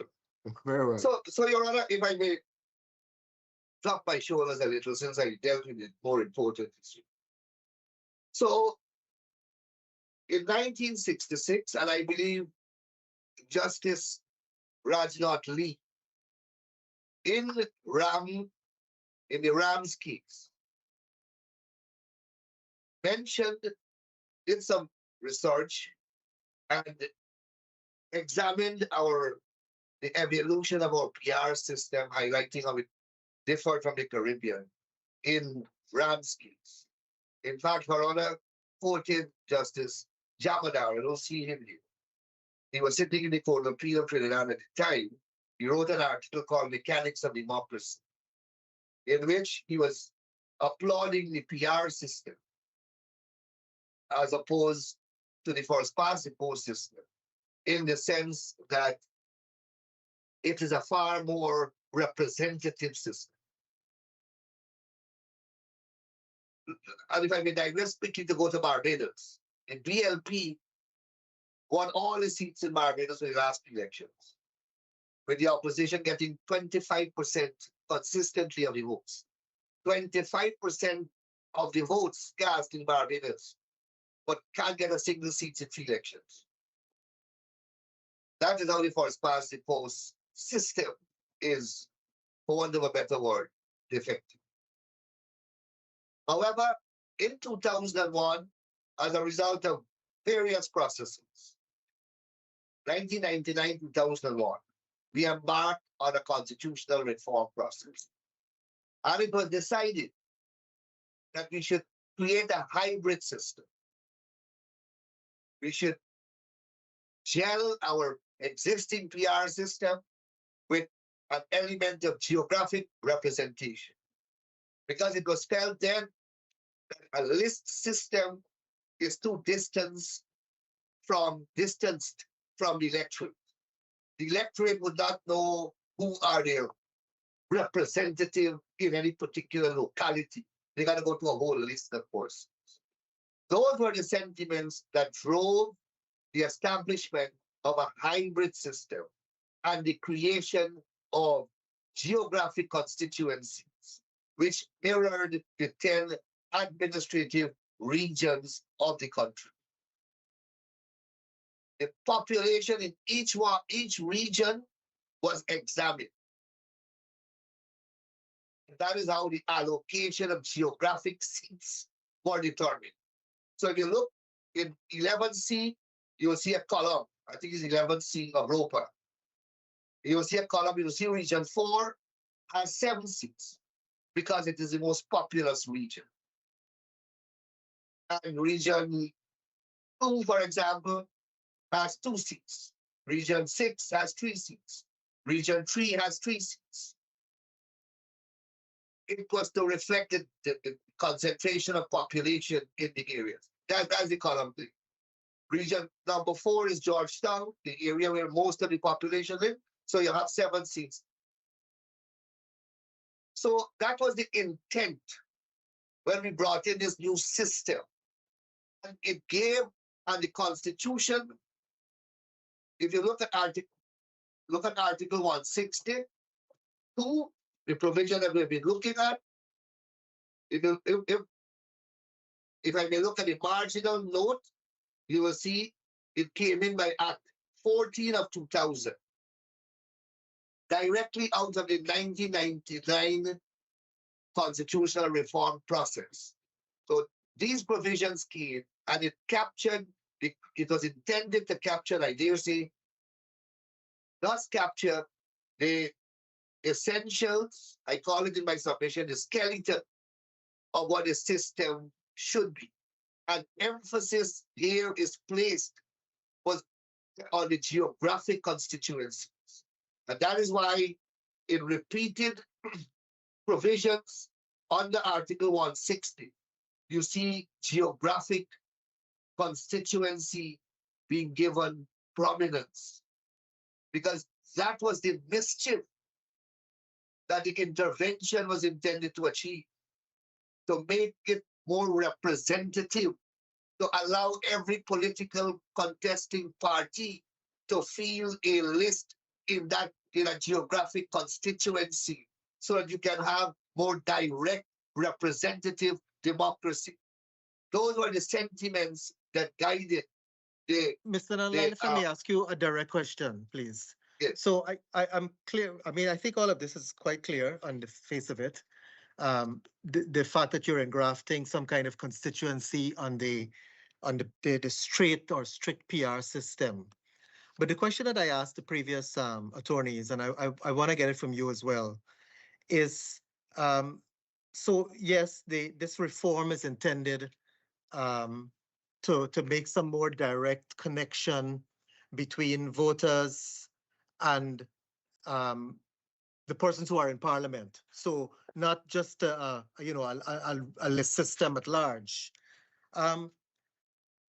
But along with that, you have, as part of this framework, the Constitution saying that you don't have to contest in every single geographic constituency, or is it ROPA? You can only contest, you can contest up to 6 out of the 10 regions, right? If you wish. Yes, if you wish, yes. The political party can only need only contest in 6 out of 10. The crux of this case, the crux of the complaint, as I see it now, is that this interpretation put on ROPA by GECOM, that if you don't contest in a particular regional area or a geographical constituency, to use the language of the Act, if you don't contest in a geographic constituency, then the national list is not on the ballot for that constituency. What I would like to know, so in other words, you have 2 dimensions, as I've been saying. There's the geographic constituency, 25 seats, and the remainder, 40. And parties are entitled not to, or they can choose not to contest in all of the 10 regions. But the further point here is, if you don't contest in a region, say you don't contest in Region 8, as FGM did, the practice is then the national list is not in that region. So my question is, where in Article 160 is that exclusion authorized? All right, thank you very much. So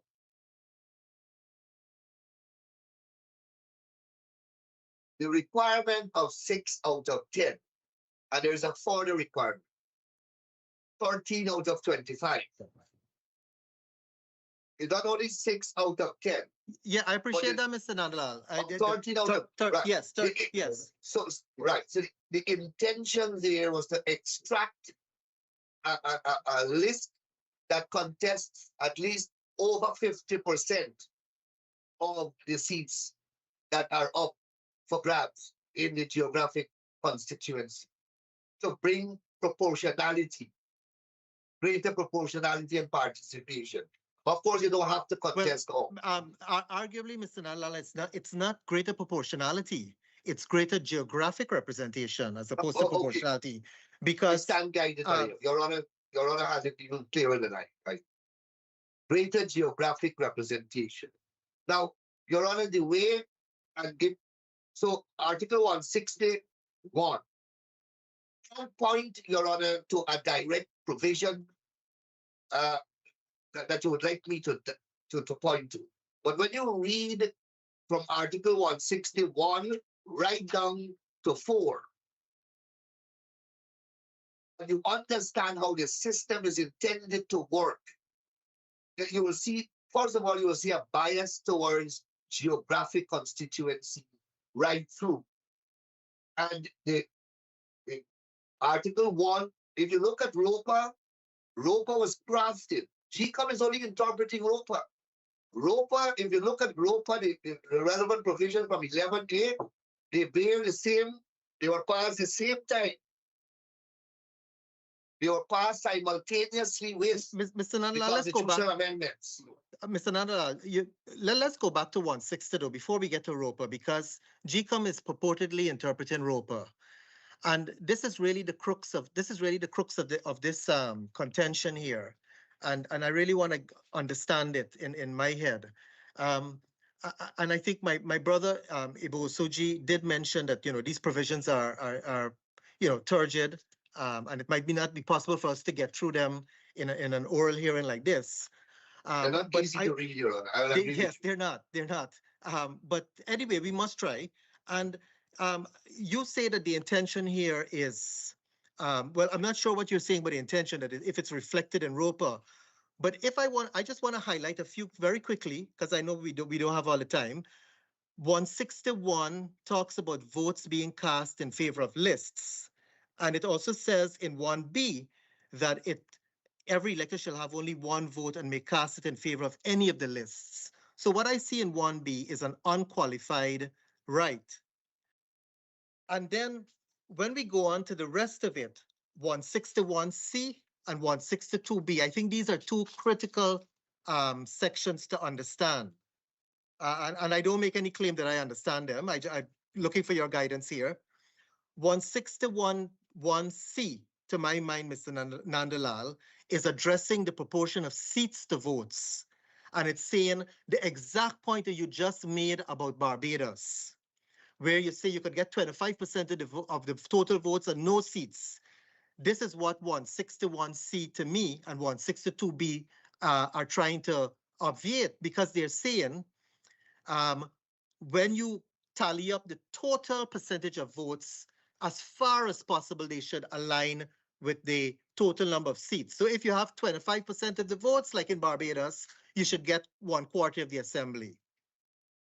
And 161(c) then goes on to say that disproportionality between the lists should be minimized. And so here's my question, Mr. Nandalal.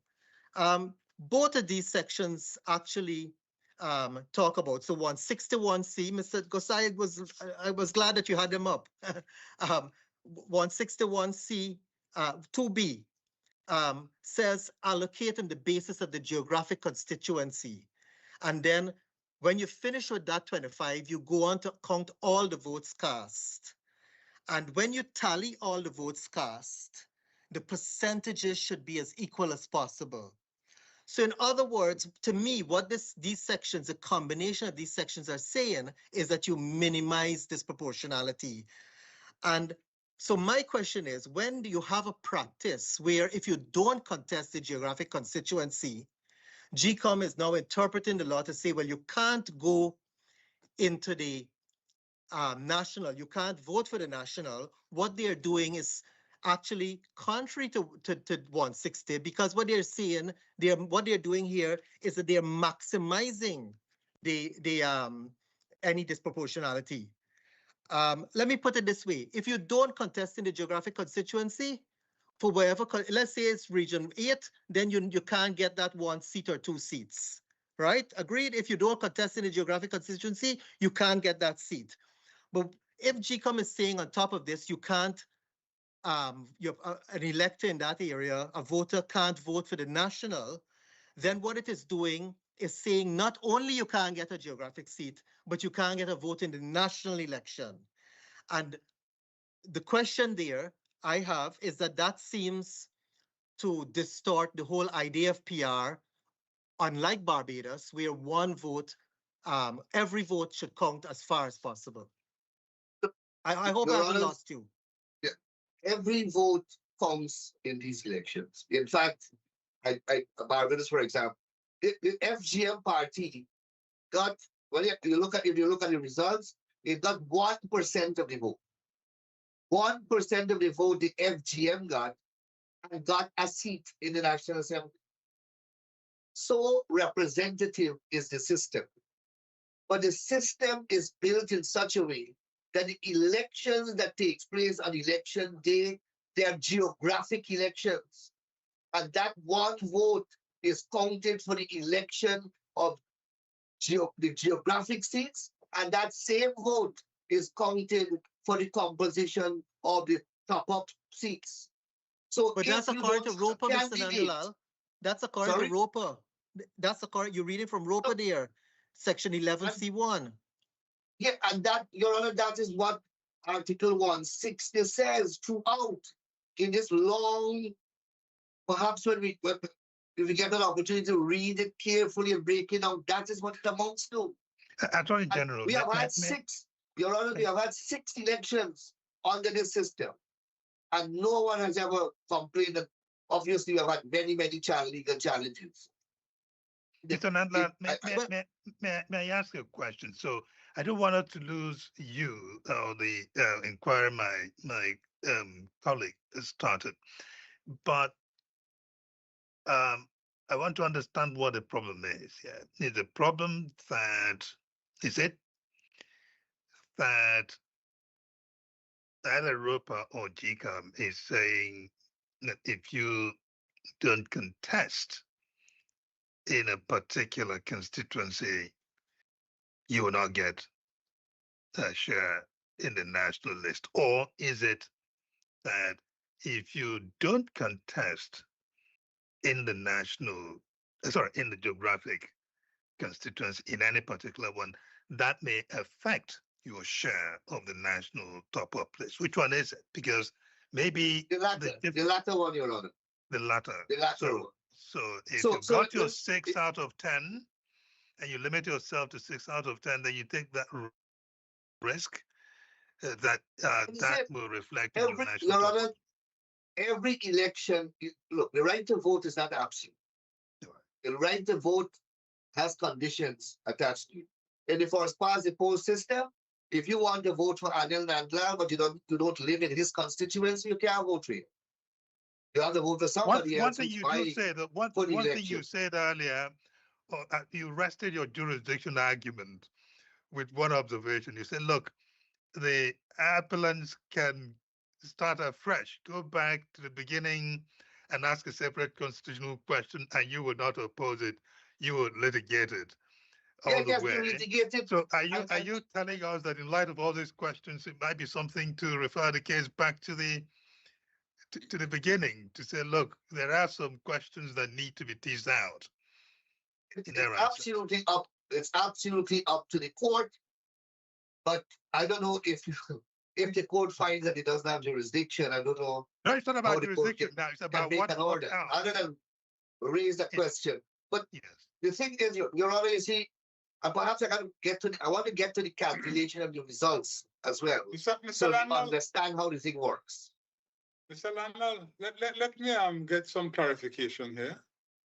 If FGM does not contest Region 7, and there may be 6 other lists for which an elector in that region can vote and therefore have a vote in relation to the national list? They will have to vote for a list contesting Region 7. Right, so there are 6 other lists or whatever number there is. Yes, certainly. Yes, so therefore it is not that a voter in Region 7 is not entitled to vote for a list or a national list. No. It is that Certainly they not. can only vote for a national list of a party which contests Region 7. In horse racing language, they can only bet on a horse that is in the race. In the race. Okay, thank you. They can't bet on a horse that is in the stable. And the horse decide to stay in the stable and then complain to the managers of the race that I can't support the horse of my choice. Well, the horse of your choice is not running. Not running in the geographic constituency, Mr. Nandalal. So that is why I said the Yeah. elections are geographic elections. They are conducted in 10. That is why 162 says Parliament may make provision for the division of Guyana into such number of geographic constituencies. But there's also a Parliament remainder, has done Mr. Nandalal, there's also a remainder. So that's what I'm trying to get understand. So the remainder thing I think is completely being misunderstood. So let me quickly get. So Parliament has divided Guyana into 10 geographic constituencies, and they run elections in 10 geographic constituencies. It's as simple as that. You Mr. have Nandalal, two can you lists. explain to us? You need to explain the remainder system, the higher, Yes. the largest So, remainder. okay, And then when you do that, please, let me finish. When you do so that, let can you find out, 1 second, please. When you do that explanation, is that what Article 160, paragraph 4 of the Constitution is saying? Or is paragraph 4 of Article 160 saying something different? If it is saying something different, what is it saying? Thank you. So let's take region number 1, constituency number 1. Let's just take that for me to explain how the votes are cast, how the votes are counted. So GM contested that seat. APNU contested that seat. AFC contested, PVPC contested, and Win Party contested. APNU got 469 votes. AFC got 35, FGM got 75, PVP got 9,030, and WIN got 5,716 votes. So the total votes cast were 15,325. Since there are 2 seats, to consider how much is a seat, they divide the total votes cast by 2, and you get a seat quota. Now you apply that quote, that's 1 seat. So you're now explaining. It looks to me you are explaining the largest remainder system of the votes. The largest remainder system, right?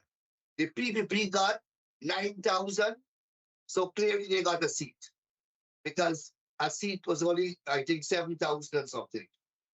And then the remainder one, nobody else got 7,000 votes. So the next person that qualified for a seat would have been Win.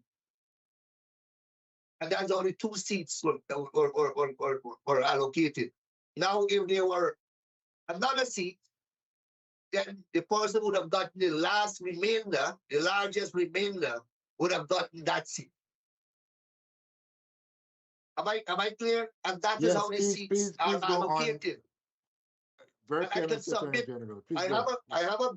So when you go down now, you got 25 seats. The PVP got 13 out of those 25.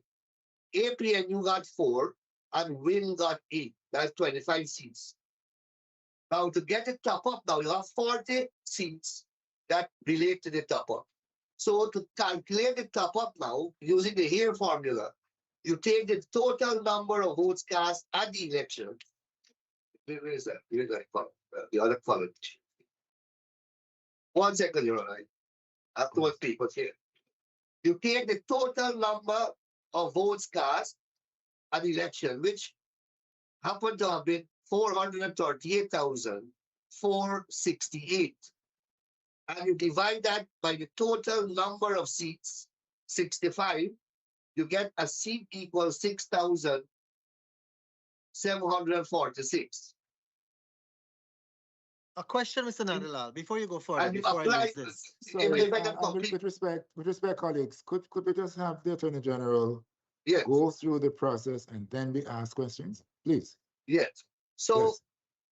when you divide the total number of PPP votes, for example, into 6,000, we got 36 seats. Now, in accordance with one of the provisions, I think 11B or C, you are to now minus 36 from the number of geographic seats that you got, and the answer that you get is equal to the top-up seat. So 13 minus 30, you take back the 13 because the votes can't come twice. You take back the 13 seats which are already catered for in the geographic constituency. You minus it from 36. And the answer that you get there is the number of top-up seats that you get. The point I am making is that unless you get a geographic vote in the geographic constituency, you can't get a vote. It is that vote, that single vote, that is counted for the calculation of seats in the out of the 25 and seats for the remaining 40 for the top up.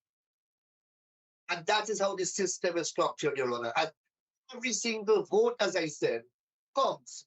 So the small part, the party here, FGM, got a total of 4,332 seats, votes, total votes in the country. And they ended up, as when all the seats were allocated, they ended up with the largest remainder vote. And they managed to get a seat, although they did not meet the 6,746 quota. They were the highest remainder. So that brought back the proportionality back into the formula. In any other PR system, they would not have gotten anything close to us. As I said, 25% of the vote in Barbados did not get a seat in 3 elections. Mr. So the Nandalal, I system- wanted, if you're finished with the calculation, I wanted to go back to what you said in the beginning when you were explaining this. In the total votes, right? You said after you went through the regions, the 12, I think you said that of the 25 seats, the PPP got 13. I think you said that, Yes. right? Yes. And then you went on and you said that now you go to the total number of votes. So you've already allocated the 13 seats, to the PPP. Then you said the total votes, and I made a note of that. You said there were 438,468 votes, right? Yes, yes. And you said you divide that. No, this is for the remainder. You said you divide that by the total number of seats, 65. So Yeah, that's the here formula. Yeah. So what I'm puzzled about, right? If you've already done the division of the 25, because PPP got 13 out of that 25. Why is it that you're dividing by 65 and not 40? That is the formula. That is why you minus it back. That is why you minus back the 13 seats from the 36. And you end up with the actual top-up number. It is set out in Europa. Let me see. One of the provisions here, 11. It is set out in Europa where you have to deduct it back again. Let me see. It is set out in Europa. I can't remember which provision. All right. Okay. So you don't have to you do not apply the Hare formula on the 2 streams. You apply, I was thinking perhaps apply to the geographic column, the side, and then also apply it to the national top-up side and then add the result. Isn't that how it works, or something completely different? What? Sorry, I was trying to find the provision. It's okay, Mr. Nandalal. It's okay. Yeah, Justice Bolkan, it is set up between 11A in the same provision, the same amendment between 11A to 11D. Somewhere there, one of the subparagraphs. Well, okay. How you define us it back. One other question. the basis of from what when you gave that explanation just now, I just want to be very clear. The reason why you say that GECOM is obliged or mandated perhaps, that if you don't submit a list if you don't contest in the geographic constituency list, then your national list can be considered. That the basis for that is 11C of ROPA. I want to be clear about that. That's correct? 11C of ROPA adding 11C1. Yes, adding flesh to what is stated in Article 160. I know you want to make a respectfully. No, I know know you want to make a disconnect between the two. But no, Mr. Nadalal, don't read my mind. I want to know what's the source of GECOM's authority, and you're saying it's 11C1. A vote for a party's geographical constituency list is simultaneously a vote for that party's national top-up list.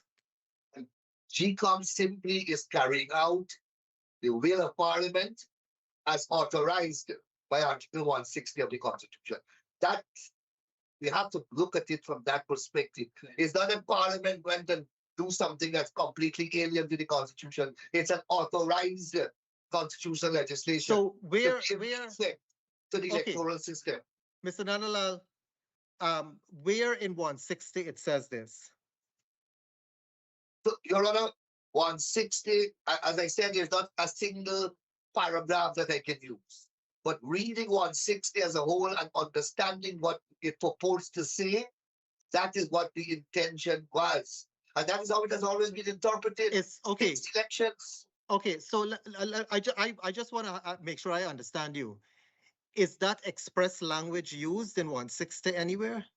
Yes, please, Your Honor. It starts at 160C. Look at the last part. Between percentage of votes earned by lists and the percentage of seats allocated to lists in the case of individual geographic constituencies. It begins there. We created individual, and then Parliament may make provision. So for this the is division of 161C. No, let's go to 161C. You're saying is doing this. But it starts there and it continues. Parliament may make provision. Let's take it one at a time, please.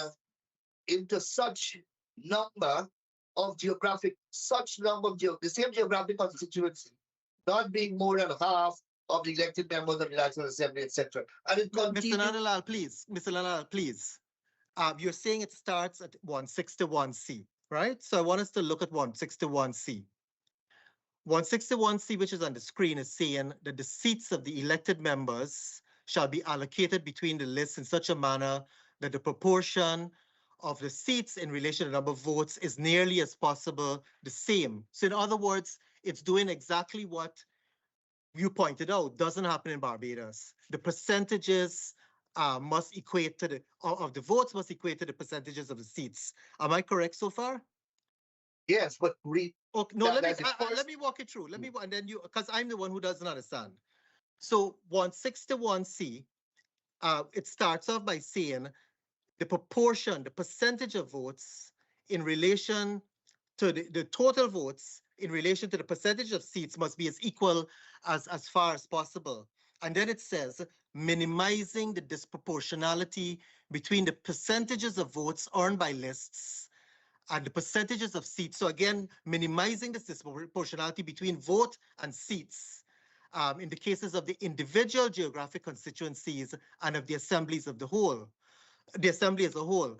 So two things I see here. One, that you want to make sure that the percentages are the same as possible between the proportion, I should say.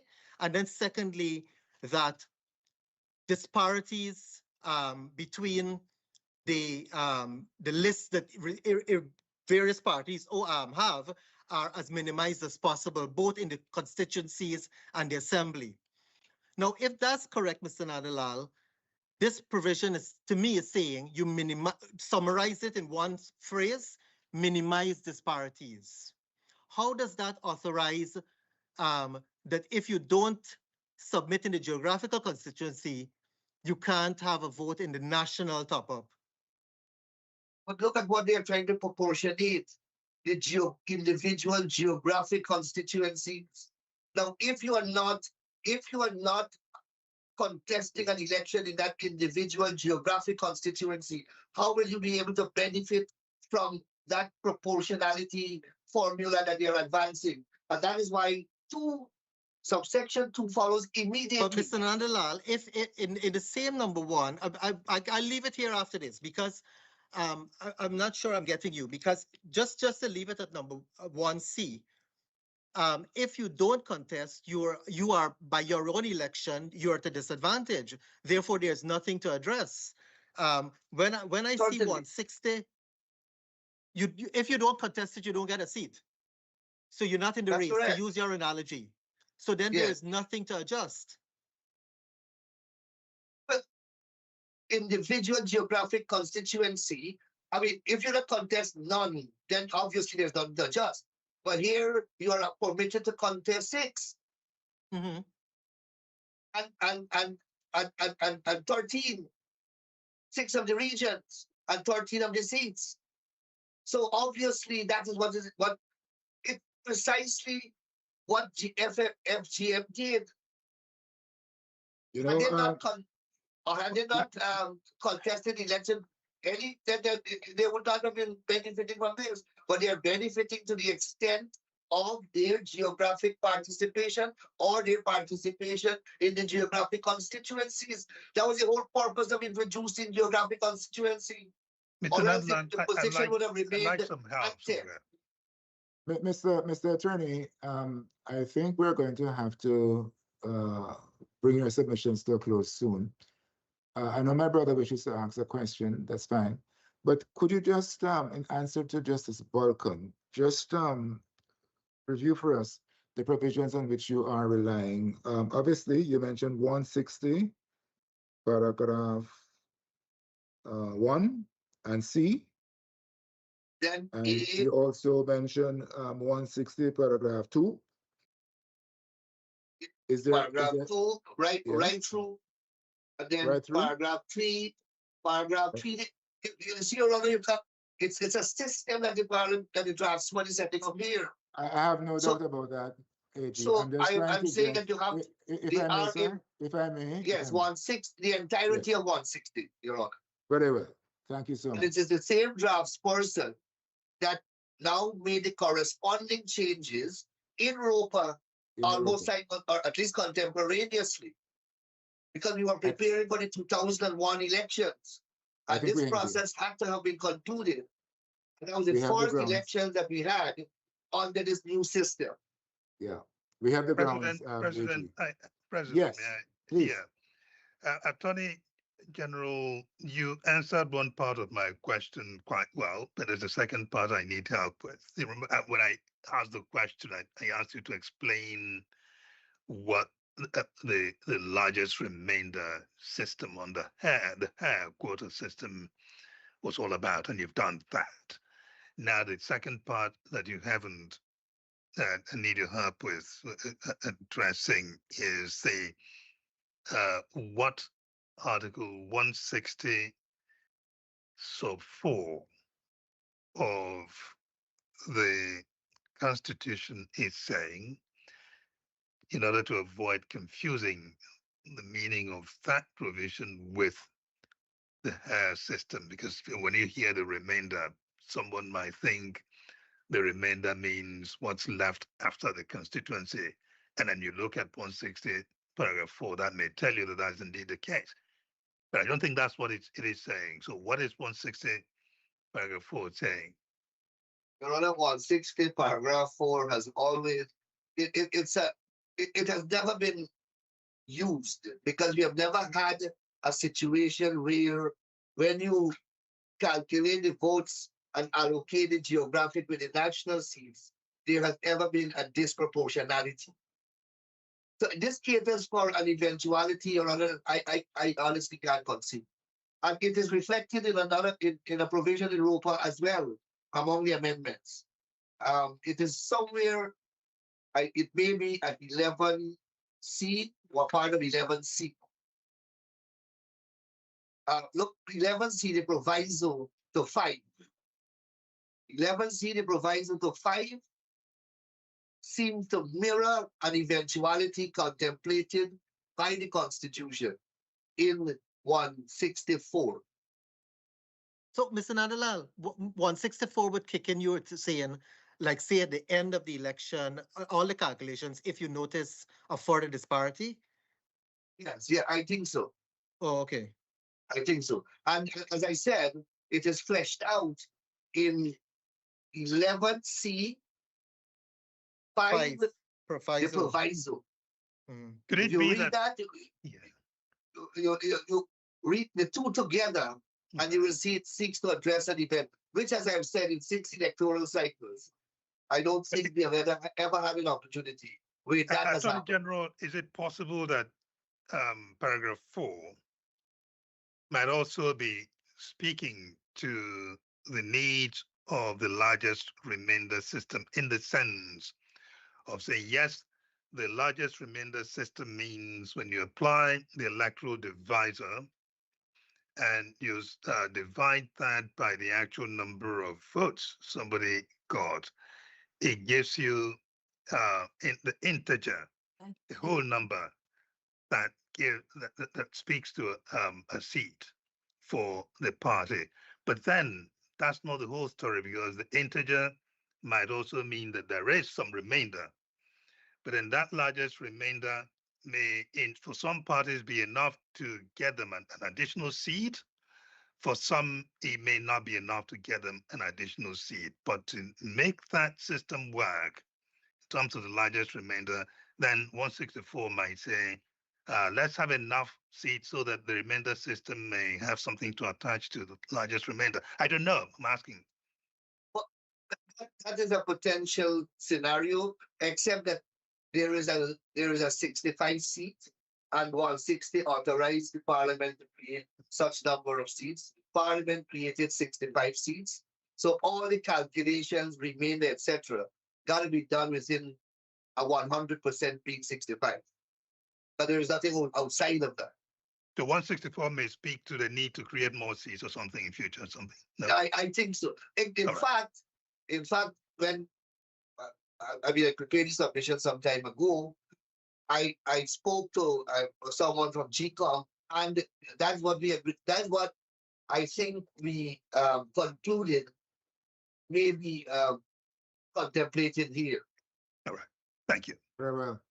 Did you want to There's say the anything? outside chance of Parliament creating an additional seat, because the 65 seat is not fixed by the Constitution, but by ROPA. Very well. AG, did you want to say anything about costs very briefly? Very briefly. Your Honor, I think we submitted elaborately on costs. Yes. I think this case should not have been filed, and I share the displeasure expressed by the lower courts. Thank you, sir. Well, I think we are now in a position to hear from you again, Dr. Williams, if you wish to make a reply to what you have heard so far.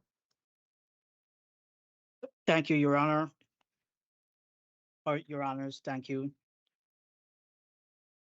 I would like to use the reply time to take us back to where we started. We started with me making the submission to the court that there are two essential questions or issues the court should resolve in deciding this case. And the first Of course, is, the reply, as you know, Dr. Williams, is meant to give you a chance to respond to what you have heard since you Yes. stopped speaking. Right, very well. yes, Your Honor, directly to that. Okay, The first question is whether the Constitution authorizes Parliament to enact the restriction complained of. Question number one. And the second issue, number two, is whether Parliament, through the Representation of the People Act, in fact, enacted that restriction. The respondents would have to prevail on both of these questions in order to sustain their case and their construction. I submit to the court that they fail on both in their submissions. They weren't able to point to the provision in the Constitution that sourced the authority to restrict the right here to Parliament. Ask repeatedly, directly, where in the Constitution and what is the language in the Constitution that provided that authority. They failed to provide it. Secondly, ask specifically in ROPA where it expressly provides that authority. They fail to point to ROPA. What the court heard from the submissions is basically what the respondents in their own heads believe ought to take place. What the court heard from the submissions is the writing of what the respondents believe are gaps in ROPA and the Article 160 with their own interpretation of that. And upon that basis, I'd like to reiterate the common analytical principles of law. One, Constitution is the supreme law, and ordinary legislation must conform to it. Two, Parliament may exercise only those legislative powers conferred by the Constitution. Three, constitutional rights derive from and may be altered only in accordance with the Constitution. Four, statutory interpretation begins with the ordinary and natural meaning of the enacted text, read in its context and harmoniously with the Constitution. And number five, where Parliament intends to alter rights or impose significant legal restrictions, one ordinarily expects clear legislative language rather than implication. What are you saying? There is no concept of necessary implications to the power of Parliament? No, the Parliament would have to, even where it is enacting a law in order to fulfill a purpose for which the Constitution has assigned it authority to fulfill, that it must expressly not leave for interpretation by the court or an agency that has to carry it out. So if Parliament, for instance, wanted to say that no geographic constituency list, no national top-up list, Parliament would have to expressly say that. And it would not leave a gap for us to have the debate or a court or for an agency to speculate. This is consistent with constitutional interpretations and principle, because a citizen whose right is being impugned ought to have notice of that. And if there isn't a clear delimitation of what Parliament has enacted, it means that public authorities could simply vary and expand authority beyond what lawfully was conferred. So we could not have had, if there, for instance, Parliament had acted in a way that did not clash or collide with the constitutional right, diminish the right, then implication there or necessity there would apply. But where Parliament is restricting the right, it has to be clear. It has to be stated clearly. One, it has to have the power, and it could not by implication reduce that which it could not expressly and positively restrict. So that's one thing.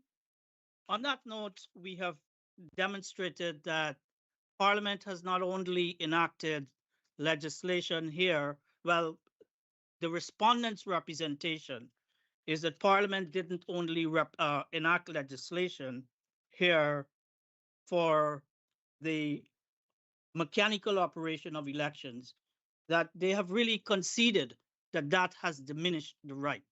And for that, I'd like to go to Justice Barrow's question when he asked, wouldn't they still have 7 or 6 other lists to vote for? And the answer to that is, it is the right to vote, the franchise, is not just simply a right to attend the polls. It's not merely a right to place an X on the ballot. It is a right to meaningfully exercise one's choice. And the wrong here that we complained of is not that the appellant and those similarly situated are kept away from the polls.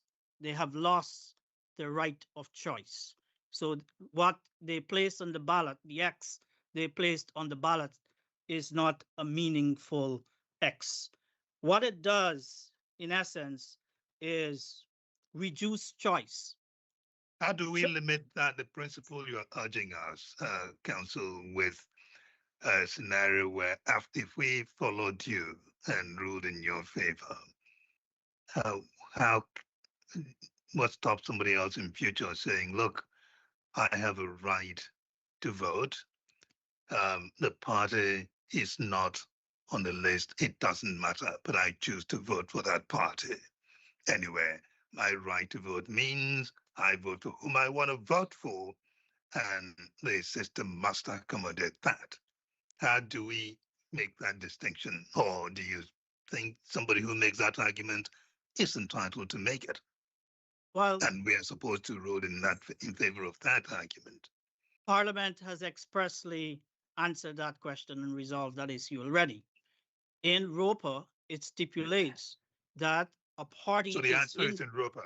Is in ROPA. Okay, thank you. It's in ROPA. That's what you need to say. All right, yes, thanks. Thank you. So I then want to spend quite a lot of my remainder time addressing Section C of ROPA, which is where the respondents went to justify their constructions. And I invite the court to ask and to examine this section in this way. First, what is Section C doing? The answer is found in the language Parliament itself chose. The section, and this is clear if the section is broken into its constituent parts. First, it provides every elector shall have one vote. That sentence performs one function only. It allocates the number of votes available to an elector. It does not determine who may appear on the ballot. It does not determine which national list may be voted for. It simply states that each elector has one vote. Secondly, the section provides which shall be cast in the geographical constituency in which he is registered. Again, the function is clear. It tells the elector where that one vote is cast. If you have a system and you don't make it clear where you go to vote, then you have operational chaos. That's what that section is doing. So it tells the elector where to cast the vote. It does not determine the content of the ballot. It does not determine the validity of national list. It identifies only the place where the vote is to be cast.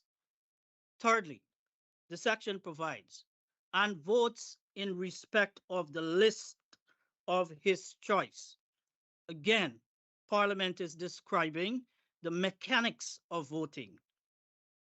It identifies the object of the vote. Indeed, the language is affirmative. It speaks of the list of his choice.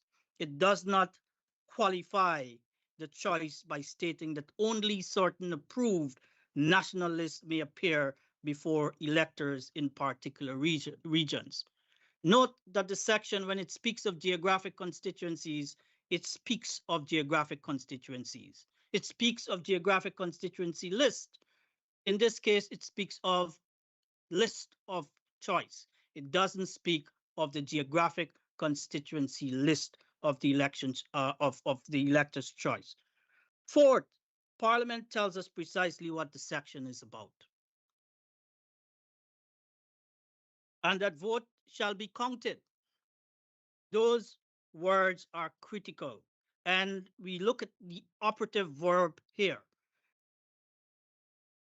Excluded, prohibited, restricted, invalidated, or disqualified are not used. The operative verb is counted. It is a mechanical provision designed as a basic accounting provision. That's the work the provision is doing. Parliament is now explaining what happens after the vote has been cast. Parliament explained the dual effect of that counting process. That's what it is doing. A vote for a party's geographical constituency list is simultaneously a vote for that party's national top-up list. Because, Mr. Williams, I don't wish to interrupt, but you really have no more than 2 minutes left. Right. So is it that you're directing our attention to the statutory provisions that you are reading? Yes, I direct the court's provision. Yes. I will wrap up Please. in 2 minutes. I direct the court's attention to the statutory provision and invite the court to search that provision and find that the provision does not contain restrictive language by which the respondent's upon which the respondent construction is based. I invite the court to look at the statute and find what it is designed for, what work it is designed to do, not what the respondent says it is designed to do. I invite the court to look at the statutory provision and the Constitution, Article 160, and find that there isn't harmony between the statutory provision and the Constitution if the court were to adopt the construction provided by the respondent. That construction is not based in the express language of the court. It is based upon legislation or not Parliament, but the agency involved adding words not added by Parliament. And quickly on the issue of jurisdiction, I wish to point out quite clearly that the respondent's case has always been with clarity what it is. It has always said and made it clear, perhaps misconstrued, that the event of not being part of the geographic constituency contest has and ought to have no bearing on the right to cast a vote for the national list. That has always been the respondent's position. The respondent's position also is that Appellant's position, you mean? I mean the appellant, sorry, the appellant's position. And the appellant's position is that the adoption of a system that applies that rule is not consistent with the Constitution, and elections therefore held in accordance with that ill-conceived conception ought not to be viewed as validly conducted. And that's really what we point out here. And with respect to the cases cited by the Honorable Attorney General, I wish to point out that what he proposes to the court as to from the date of proclamation, constitutional claims and the rights of persons to vote in the elections ought to be precluded by the very restrictive statute by petition that in 2020, after the 2020 elections, there were a series of cases brought by the Honorable Attorney General right up to the CCJ, and those touched upon the elections. They touched specifically on the outcome of that elections. And therefore, the Attorney General is not pointing out what is a fact when he says that it was clearly known and it is embedded into the settled law in the country. That is not clear. I think Justice Bolkan asked a very important question, which the court ought to know. Sorry, I'm sure Justice Bolkan has asked many important questions. I have given you more time with respect, please. 5 seconds. If it were so settled. Dr. Williams, Yes. Please, allow me. We have heard you very clearly. We have taken your submissions into account, including your reply, and we will accept your invitation to visit those provisions that you have asked us to read again. May I thank you very much for your submissions? Thank you very much, Your Honor. Very well. Thank you, sir. Okay, and I'd like to thank all other council as well for your Your Honor, submissions. Your Honor, may I say one thing quickly? Two things. I would rather not, Mr. Attorney General, because we have passed the point where there has been a reply. So I would want to thank you all very much for assisting the court, both those who have spoken and those who have supported those who have spoken. Thank you also to you for your written submissions. Naturally, we will take your submissions into account and think about them very carefully. And as soon as we have a decision for you, we will indicate that to you and, of course, deliver the decision on the date we indicate. I wish to thank you all again very much indeed. Madam Deputy Registrar, would you please close these proceedings? Yes, please, President. Thank you, President Anderson. Thank you, Madam Justice Rushnutley. Thank you, Mr. Justice Barrow. Thank you, Mr. Justice Ebu Suji, and thank you, Mr. Justice Balkan. Thank you, Council, and thank you to the staff of the Caribbean Court of Justice. This court now stands adjourned. Good day to all. Thank you very much. Thank you, ma'am. Thank you very much. Thank you, ma'am.